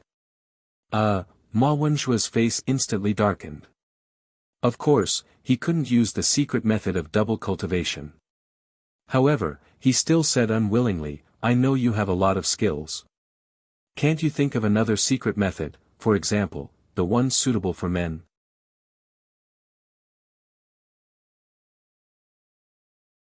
Chapter 457. Qin Haodong said, What are you thinking about? Even the dual cultivation secret technique has a lot of restrictions. If it's so easy to create a grandmaster, who would want to cultivate it? Ma Wenzhua thought about it and agreed. It seemed that it was impossible to take a shortcut and rely on Qin Haodong to quickly improve his cultivation. He said with a smile, "I'm just joking with you. A self-reliant person like me never expects to rely on others. With my Kailan holy body, surpassing you is only a matter of minutes." Watching the two people bicker, Jia Shihan's expression did not change much, but there was a faint smile on the corner of her mouth. At this time, Yang Jinlong and Xiong Taijun walked in with a very fashionable middle-aged woman. Yang Jinlong said to Qin Haodong with a flattering face, "Boss Qin, I saw that sister-in-law doesn't have many clothes. I was afraid that it would not be appropriate to buy them in the mall, so I specially invited a fashion designer to tailor them for sister-in-law. Don't worry, this is the top fashion designer in Shanghai. He is best at ancient styles. The clothes he designed are very suitable for sister-in-law's style." Xiong Taijun was unwilling to fall behind. He quickly said, "Boss, sister-in-law is so young and beautiful. She can't just wear ancient clothes. This is the fashion designer I invited. She is best at modern styles. The clothes she makes will definitely satisfy sister-in-law." In the eyes of these two people, the reason why Qin Haodong helped Jia Shihan was that he must have taken a fancy to her beauty, so he changed the way he addressed her and directly called her sister-in-law. Hearing them call her sister-in-law, Jia Shihan blushed and stammered, "Don't talk nonsense." Qin Haodong also said with a sullen face, "Your idea is good, but don't talk nonsense in the future. Otherwise, I will tear your mouths." "Got it, boss, we understand." The two of them had flattering smiles on their faces. In their opinion, the great boss was afraid that Jia Shihan would be shy, so he didn't allow them to say it. Although Qin Haodong reprimanded the two people, he felt that their idea was still good. When Jia Shihan was packing her luggage, he saw that there were only 2 sets of clothes, and they were quite old. They were not suitable for the style of modern society at all. There were no underwear, pajamas, or anything else. It was good to make some clothes for her. After Qin Haodong nodded, the two fashion designers immediately showed their magic and began to measure Jia Shihan. Jia Shihan hesitated for a moment but did not refuse in the end. Soon, Yang Jinlong and Xiong Taijun left with the two designers. Before they left, they repeatedly promised that they would deliver the clothes that night. "You two have your own world. I won't be a third wheel." Ma Wenzhua greeted them and brought his men back. The spacious room suddenly quieted down, leaving only Qin Haodong and Jia Shihan. Facing Qin Haodong alone, Jia Shihan became nervous and said awkwardly, You don't really think like them, do you?" "Them?"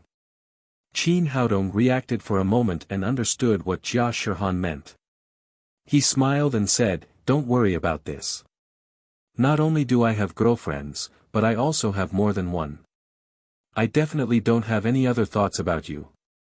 Jia Shihan nervously pinched the corner of her clothes and said, "Then why are you helping me?" "I saw injustice on the road, so I drew my sword to help. Don't think too much.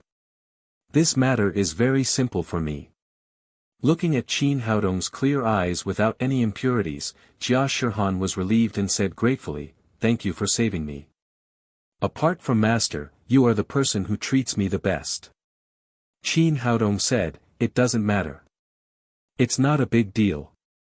Jia Shihan said, "Well, in the future, leave the housework of this house to me. It's my rent. Now, I'll make lunch for you." After such a long time, it was already noon. Qin Haodong's morning tea had been digested and he was indeed a little hungry. "Well, I'll wait to taste your cooking. Master said that my cooking is very delicious." Jia Shihan said as she turned around and went into the kitchen, but soon came out again. She lowered her head and said shyly, "Can you teach me how to use these things?" "Oh." Qin Haodong was stunned for a moment before he realized that this girl had been living in the mountains and did not know how to use these modern things. So he went into the kitchen and taught Jia Shirhan the use of modern things such as rice cookers, refrigerators, gas stoves, induction cookers, and range hoods from beginning to end. How is it? Do you know how to use them now? Yes. Jia Shirhan nodded. I'm sorry, I haven't used these things before. I've troubled you. After that, she opened the refrigerator, took out 2 tomatoes from it, and cut them. Seeing that Jia Shirhan was busy cooking, Qin Haodong turned around and went into the bathroom. After tossing and turning for the whole morning, his body was covered with a lot of dust. He was going to take a bath and report to school in the afternoon after eating. After taking off his clothes, he was washing happily in the bathroom when he suddenly heard a scream coming from the kitchen. What's going on? Hearing Jia Shirhan's miserable scream, Qin Haodong didn't care about putting on his clothes. He grabbed a bath towel and wrapped it around his waist and rushed out. He thought that Ho Qingzhu had come to look for trouble.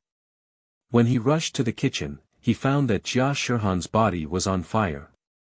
Although she was constantly patting, the clothes on her body were constantly on fire. It was more important to save people. Qin Haodong quickly tore off the clothes on Jia Shirhan's body that were on fire, and casually poured a basin of water that had just been washed from the vegetables on her head. Only then did the fire on her body extinguish. Both of them breathed a sigh of relief when the danger was lifted, but at this time, Jia Shirhan screamed again. It turned out that Qin Haodong was in a hurry to save people just now, so he tore off all the burned and tattered clothes on her body, leaving only a red bellyband and a pair of floral shorts. At this time, they were exposed in front of Qin Haodong. She had never faced a man like this since she was a child. She instinctively hugged her chest with her hands. Who knew that she would touch the skin that had just been burned, so she screamed again. Don't move. The skin on your body is injured. Don't move. Qin Haodong hurriedly stopped Jia Shirhan. As a doctor, he was very clear about the seriousness of skin burns. If she moved, it was easy to cause the injured skin to fall off, and the treatment would be very troublesome. Jia Shirhan, who had just suffered a loss, didn't know whether to move or not. She stood there extremely awkwardly. Except for the TV series, Qin Haodong had never seen a woman wearing a bellyband. He couldn't help but take a few more glances. At this time, the bellyband had been burned full of holes, and it couldn't cover up the high curve of her chest. He couldn't help but think in his heart, I didn't expect that this little girl, who is gentle and quiet, is so hot. However, when he saw the burned skin on Jia Shirhan's body, his expression immediately became serious. He didn't expect that in such a short period of time, such serious burns would be caused. From her face to her body, there were light and serious injuries. The burned skin formed a sharp contrast with the white and tender skin next to it, which made people's hearts palpitate. He asked, "What's going on? Why did it suddenly catch fire?" Jia Shirhan endured the severe pain in her body, pointed to the gas stove and said, "I don't know. I just wanted to light a fire to cook, but I didn't expect it to catch fire all of a sudden." Qin Haodong looked at the burning gas stove and suddenly understood. Although she had learned to light the gas stove, she had forgotten the order. She first turned on the gas, then went to get the vegetables, and then lit the fire. Because the interval was too long, there was more gas leakage, leading to a small-scale gas explosion. At this time, Jia Shirhan cried nervously, "How is it? Am I disfigured? Why does my face hurt so much?"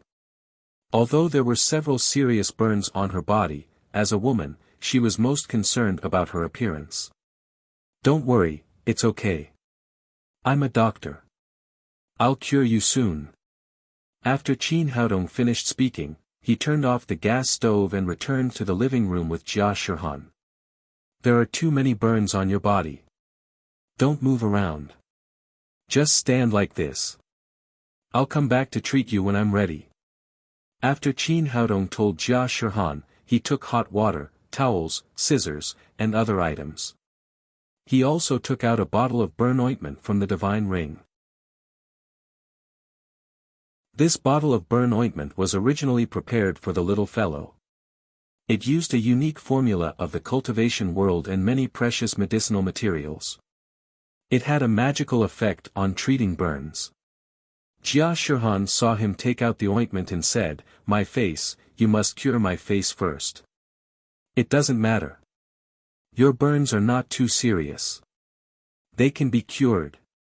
As Qin Haodong spoke, he picked up a little green burn ointment with his finger and gently smeared it on the burned left cheek. As he smeared it, he used green wood genuine qi. Jia Shihan originally felt a burning pain on her left cheek. When the ointment was smeared, she immediately felt cool and very comfortable. She couldn't help but say, "Brother, your medical skills are really good. I told you that this is just a small injury. It will heal in minutes." As Qin Haodong spoke, he slowly applied the burn ointment to Jia Shihan from top to bottom. As the part of the ointment gradually moved down, Jia Shihan's body slowly tensed up because the current position was getting closer and closer to her chest. Qin Haodong finished applying the ointment to the burns on her neck and both sides of her shoulders. Then, he said, "Your belly band hinders the treatment. Can you take it off?" "No." Jia Shihan cried out reflexively. If she took off her belly band, her chest would be completely exposed. She had never been seen by anyone else in her life, let alone a man. "But your belly band is stuck to the burned skin. If you don't take it off, there's no way to treat it." Qin Haodong tried to persuade her, "Don't worry, I'm a doctor. A doctor has the heart of a parent. I definitely won't have any other ideas." Jia Shihan was still nervous. She said in a trembling voice, "Can you give me the ointment? I'll apply it myself." "That won't do." Qin Haodong said, "The skin on your chest is the most seriously injured. If you don't know medical skills, it will easily hurt the skin.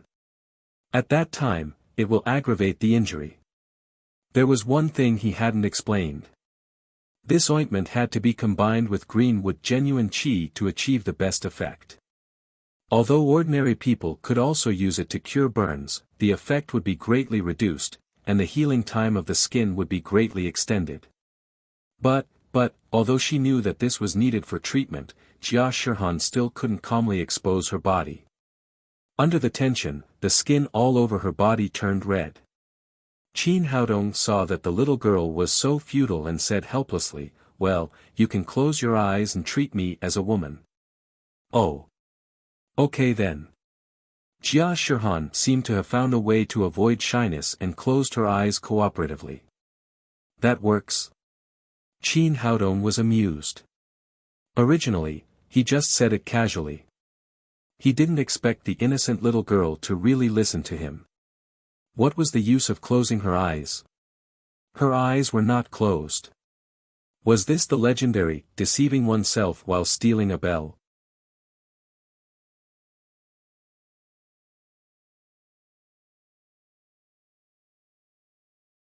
It slowly penetrated into the skin, and then the dark red scar began to fade little by little. Finally, it became a blood scab and fell off.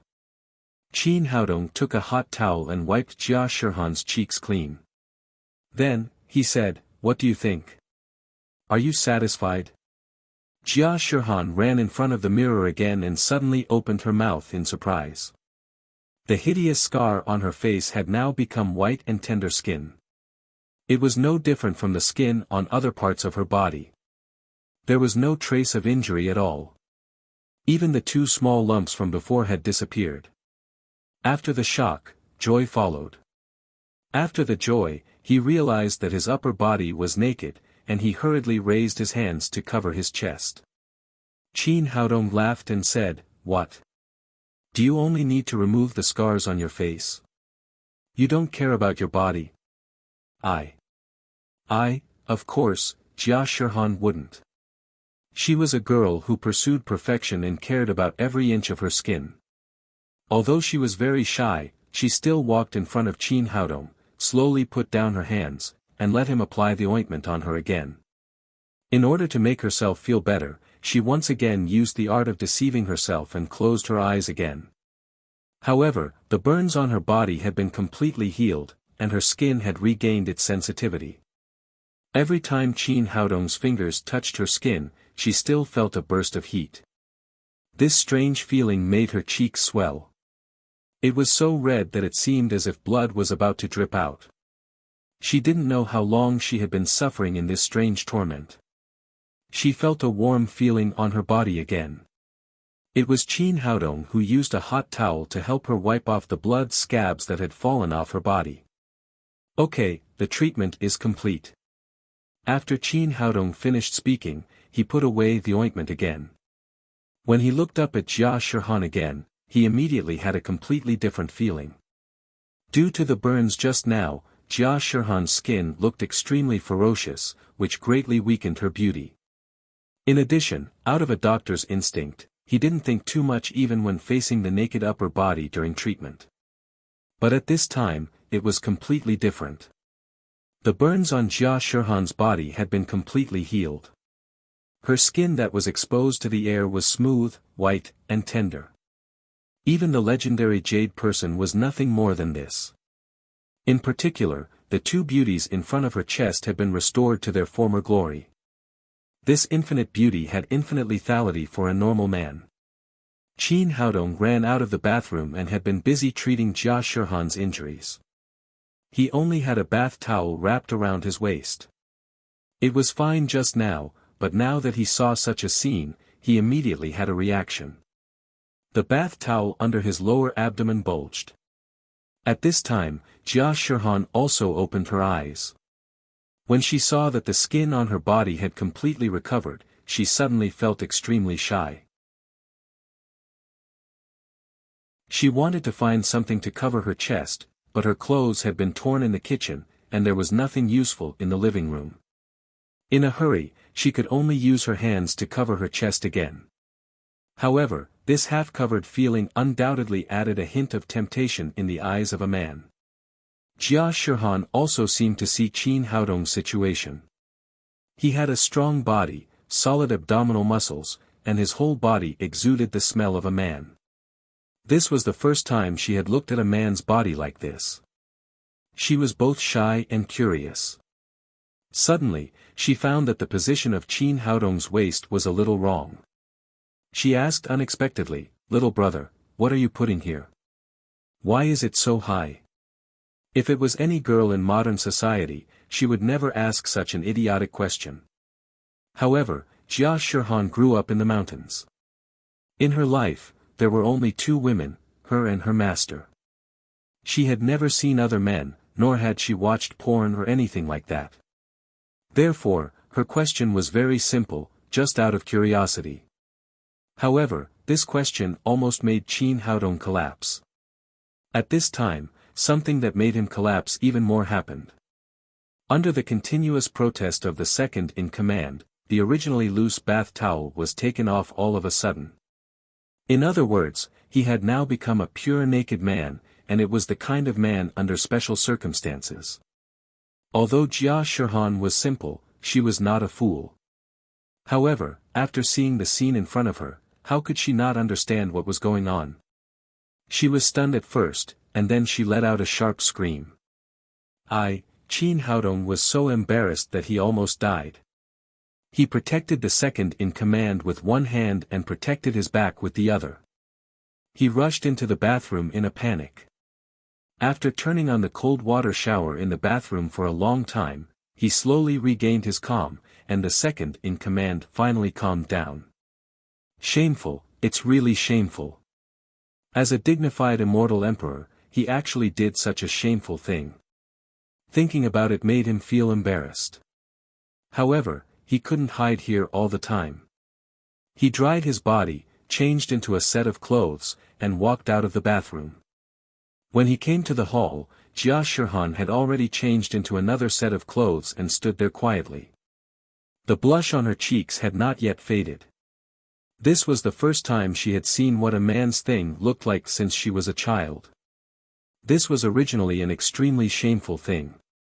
As a girl, she shouldn't think about it. However, people's thoughts were often strange. The more she wanted to control herself, the more that thing appeared in her mind, making her more and more embarrassed. When Qin Haodong walked in front of her, she couldn't help but glance at it. Seeing Jia Shihan's appearance, Qin Haodong didn't know what to say. The two of them once again fell into silence and awkwardness. In the end, Jia Shihan was the first to break the silence. She said with a red face, I'm sorry. I'm too stupid and caused you trouble. It's not your fault. I didn't teach you well and you got hurt, Qin Haodong said, you take a rest first. I'll cook for you. Jia Shihan said, how can this be? You're a man. Let me do it. Who said that men can't cook? Qin Haodong really didn't know where this little girl came from. Could it be that she had traveled through time from a feudal society? Now, every evening, looking at the kitchens of every household, 80 to 90% of them were men who were busy there. Why couldn't men cook? It's master who said that cooking is a woman's business. Qin Haodong shook his head and said, you've just been injured, and you're not familiar with the gas stove. Take a rest first and watch TV for a while. I'll get the meal ready soon. With that, he turned and went into the kitchen. Yang Jinlong and the others were really well prepared. When they opened the refrigerator, there was meat, eggs, and vegetables inside. Qin Haodong first made a pot of rice, and then he got busy. 20 minutes later, he brought 4 side dishes and a pot of rice to the table. Seeing the 4 dishes that looked, smelled, and tasted good, Jia Shihan looked at Qin Haodong with extreme surprise. Do you men really know how to cook? What do you mean? Aren't they all here? Qin Haodong said as he filled a bowl of rice and sent it to her. Eat quickly. Jia Shihan hadn't eaten since morning, so she was indeed a little hungry. She first ate a small mouthful of rice, and then picked up a mouthful of vegetables. After chewing a few times, she cried, it's delicious. It's so delicious. The dishes you cook are even more delicious than mine. Eat more if it's delicious. Qin Haodong also picked up the bowl and chopsticks to eat. He said while eating, where are you from? From master. Then where does your master live? Master doesn't allow me to say it. Qin Haodong thought for a moment and asked, what's your master's name? Jia Shihan blinked her big eyes and said, master doesn't allow me to say it. Qin Haodong also wanted to know the origin of this girl, but it seemed that it would not be easy. Then what's your purpose in coming to Shanghai? Master doesn't allow me to say it. Qin Haodong was completely speechless. He was completely defeated. Then what does your master want you to say? You can't say anything except your own name. We're friends now. Can't we even say it between friends? I can't. Jia Shihan said, master said that there are many bad people outside, and they are very cunning, so you can't say anything and don't believe anyone. Seeing that he couldn't get anything out of her, Qin Haodong said with annoyance, in that case, why did your master ask you to come out? Jia Shihan said cutely again, master doesn't allow me to say it. Qin Haodong was going crazy. Is your master's name not allowed to say it? Jia Shihan said, he doesn't allow me to say his name either.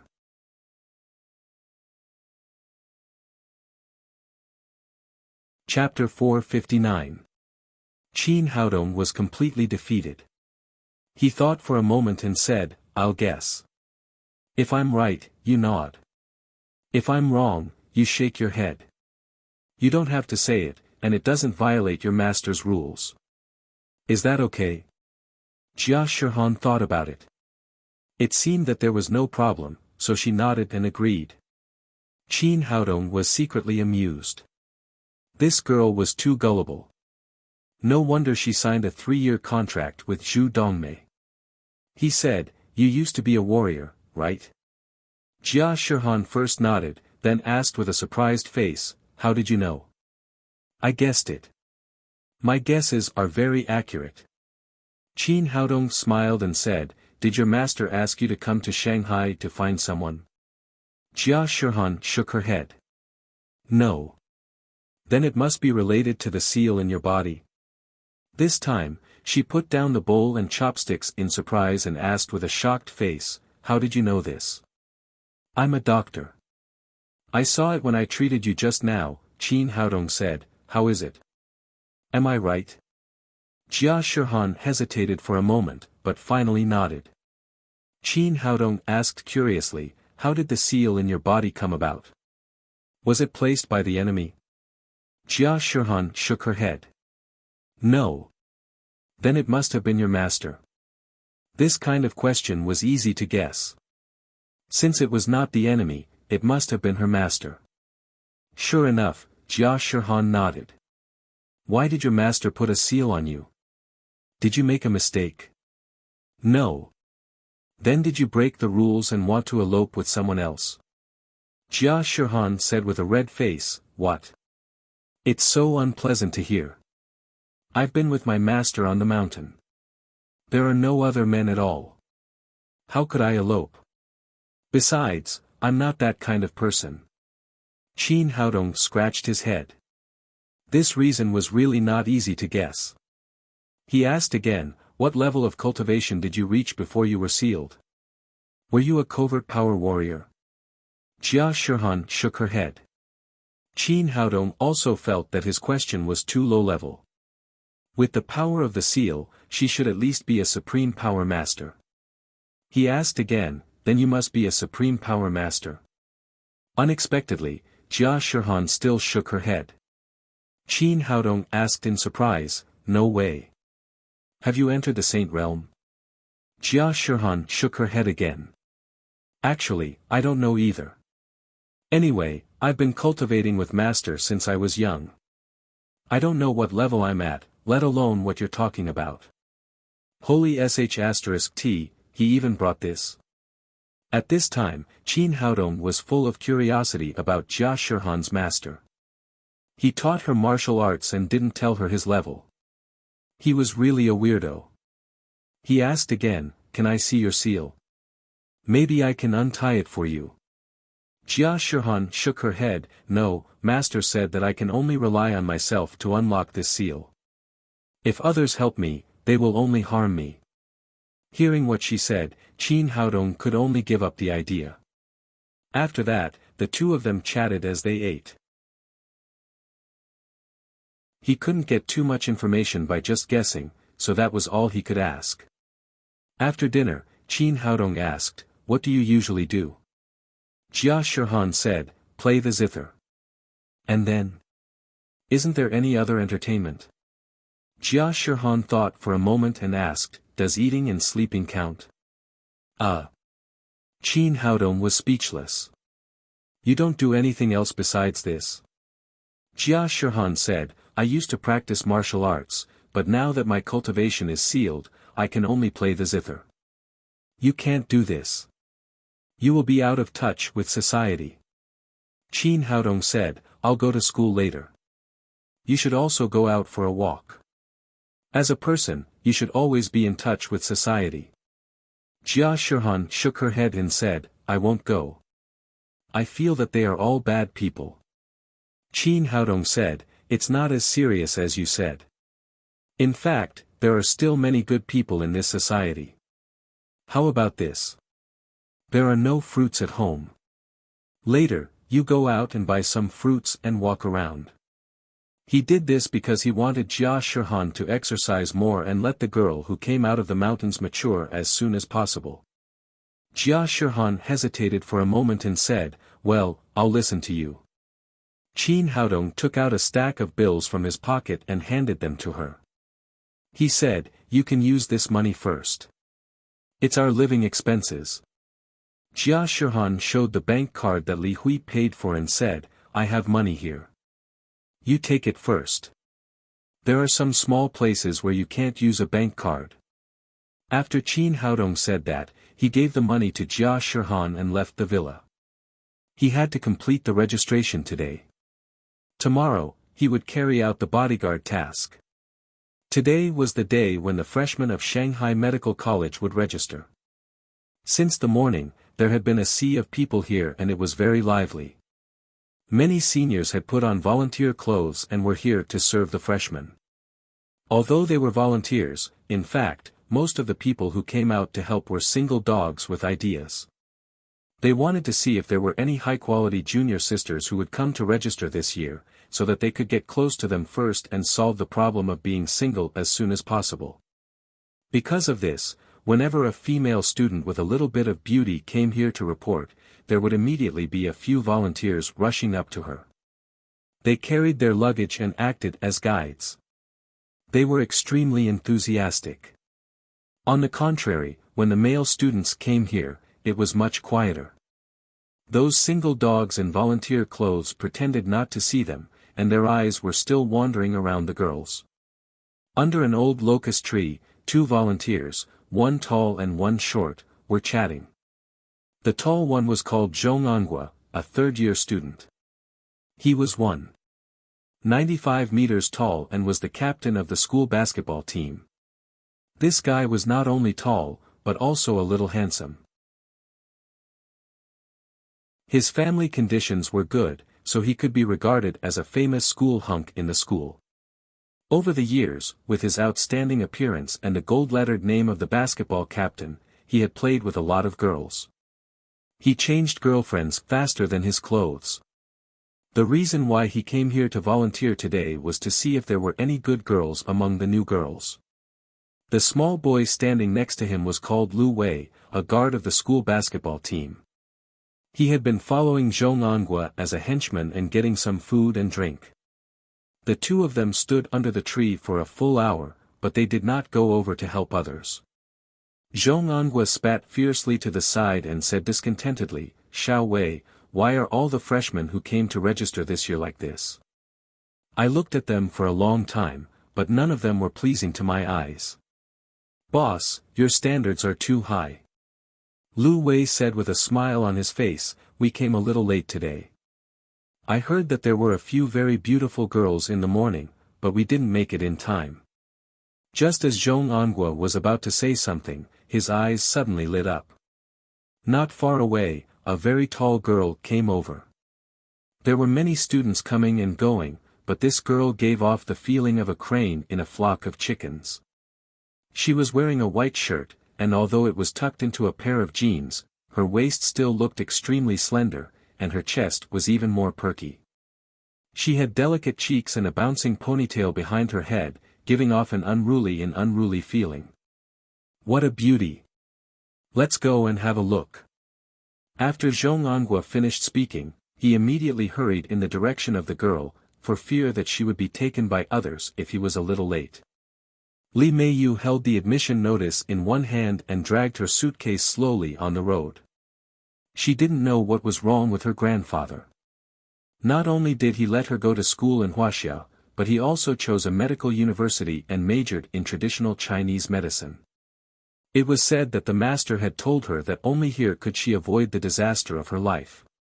No matter what, she finally managed to escape from her rigid grandfather, who was extremely strict with her, and finally fought for the freedom she wanted. Over the years, she had really had enough of her grandfather's discipline. As soon as she arrived in Shanghai, she indulged herself and went to the bar to drink alone. As a result, she met a group of hooligans not long after she went in. Fortunately, she met a handsome young man who was very good at martial arts and saved her. This matter made her very scared. She regretted refusing the bodyguard sent by her grandfather. However, she was competitive and did not bow to her family. She went to the Shanghai Medical College alone to register. While she was thinking about what had happened last night, a tall figure suddenly came to her. "Junior sister, you're here to register, right? Do you need help?" Li Meiyu looked up and saw a tall boy who was more than 1.9 meters tall standing in front of her with a bright smile on his face. But for some reason, Li Meiyu did not like this smile. She felt that there were too many things in it. It was not as comfortable as the pretty boy last night. "No need. I can do it myself. She had always liked to be independent and stubborn. Otherwise, she would not have gone to Shanghai alone, so she did not hesitate to refuse Zhong Angua, who was posing. Zhong Angua was slightly stunned. He did not expect that his prey would refuse him. But soon, he adjusted his mood and said to Li Meiyu, "Junior sister, let me introduce myself. I'm your senior brother in the 3rd year of college. My name is Zhong Angua. I like playing basketball. I'm the captain of our school's basketball team. If you like basketball, I can introduce you to our school team." Li Meiyu did not speak, but she felt that this person was more and more annoying. He was even more annoying than the pretty boy she had met last night. Thinking of the pretty boy, she could not help but feel annoyed. Originally, that guy had helped her, so she should thank him. Who knew that he had spanked her? She was a girl who was already 19 years old. She had never been spanked in her life, but she had been spanked by him. If she met that guy again, she must teach him a lesson. She was secretly angry. Suddenly, her expression froze and she stopped moving forward quickly. Not far in front of her, the pretty boy was standing there with his hands in his pockets, whistling leisurely. It seemed that he was looking at the gate of the Shanghai Medical College. Seeing that Li Meiyu had finally stopped, Zhong Angua thought that his attack had worked. He reached out and took the admission notice from Li Meiyu's left hand. He opened it and praised, "Li Meiyu, junior sister, your name is really nice. It's as beautiful as you." Seeing that this annoying guy had snatched her admission notice, Li Meiyu said with a sullen face, "Do you know that it's very impolite of you? Give me back the notice." Zhong Angua laughed and said, "Beauty, why are you so distant? Our Shanghai Medical College is very big. It's very difficult for you to find a place to register by yourself. It's good for me to take you there." At this time, Lu Wei also ran over and said flatteringly, "That's right, junior sister. Senior brother Angua is the captain of our school's basketball team. He has a good physique and is also handsome. There are many girls chasing after him. No matter what difficulties you encounter, he can solve them." Zhong Angua also laughed and said, "Yes, even if you lack a boyfriend, I can help you." Li Meiyu said angrily, "Give me back the notice, or I'll call the police." You're tuning into the Han Li's Wuxia Chronicles YouTube channel. We're so grateful for your support and don't forget to subscribe to join us on this incredible journey through captivating stories. Your generosity through donations truly makes a world of difference, as it's the primary source of revenue that allows me to expand and enhance this channel for you. Thank you from the bottom of my heart for being a part of this adventure.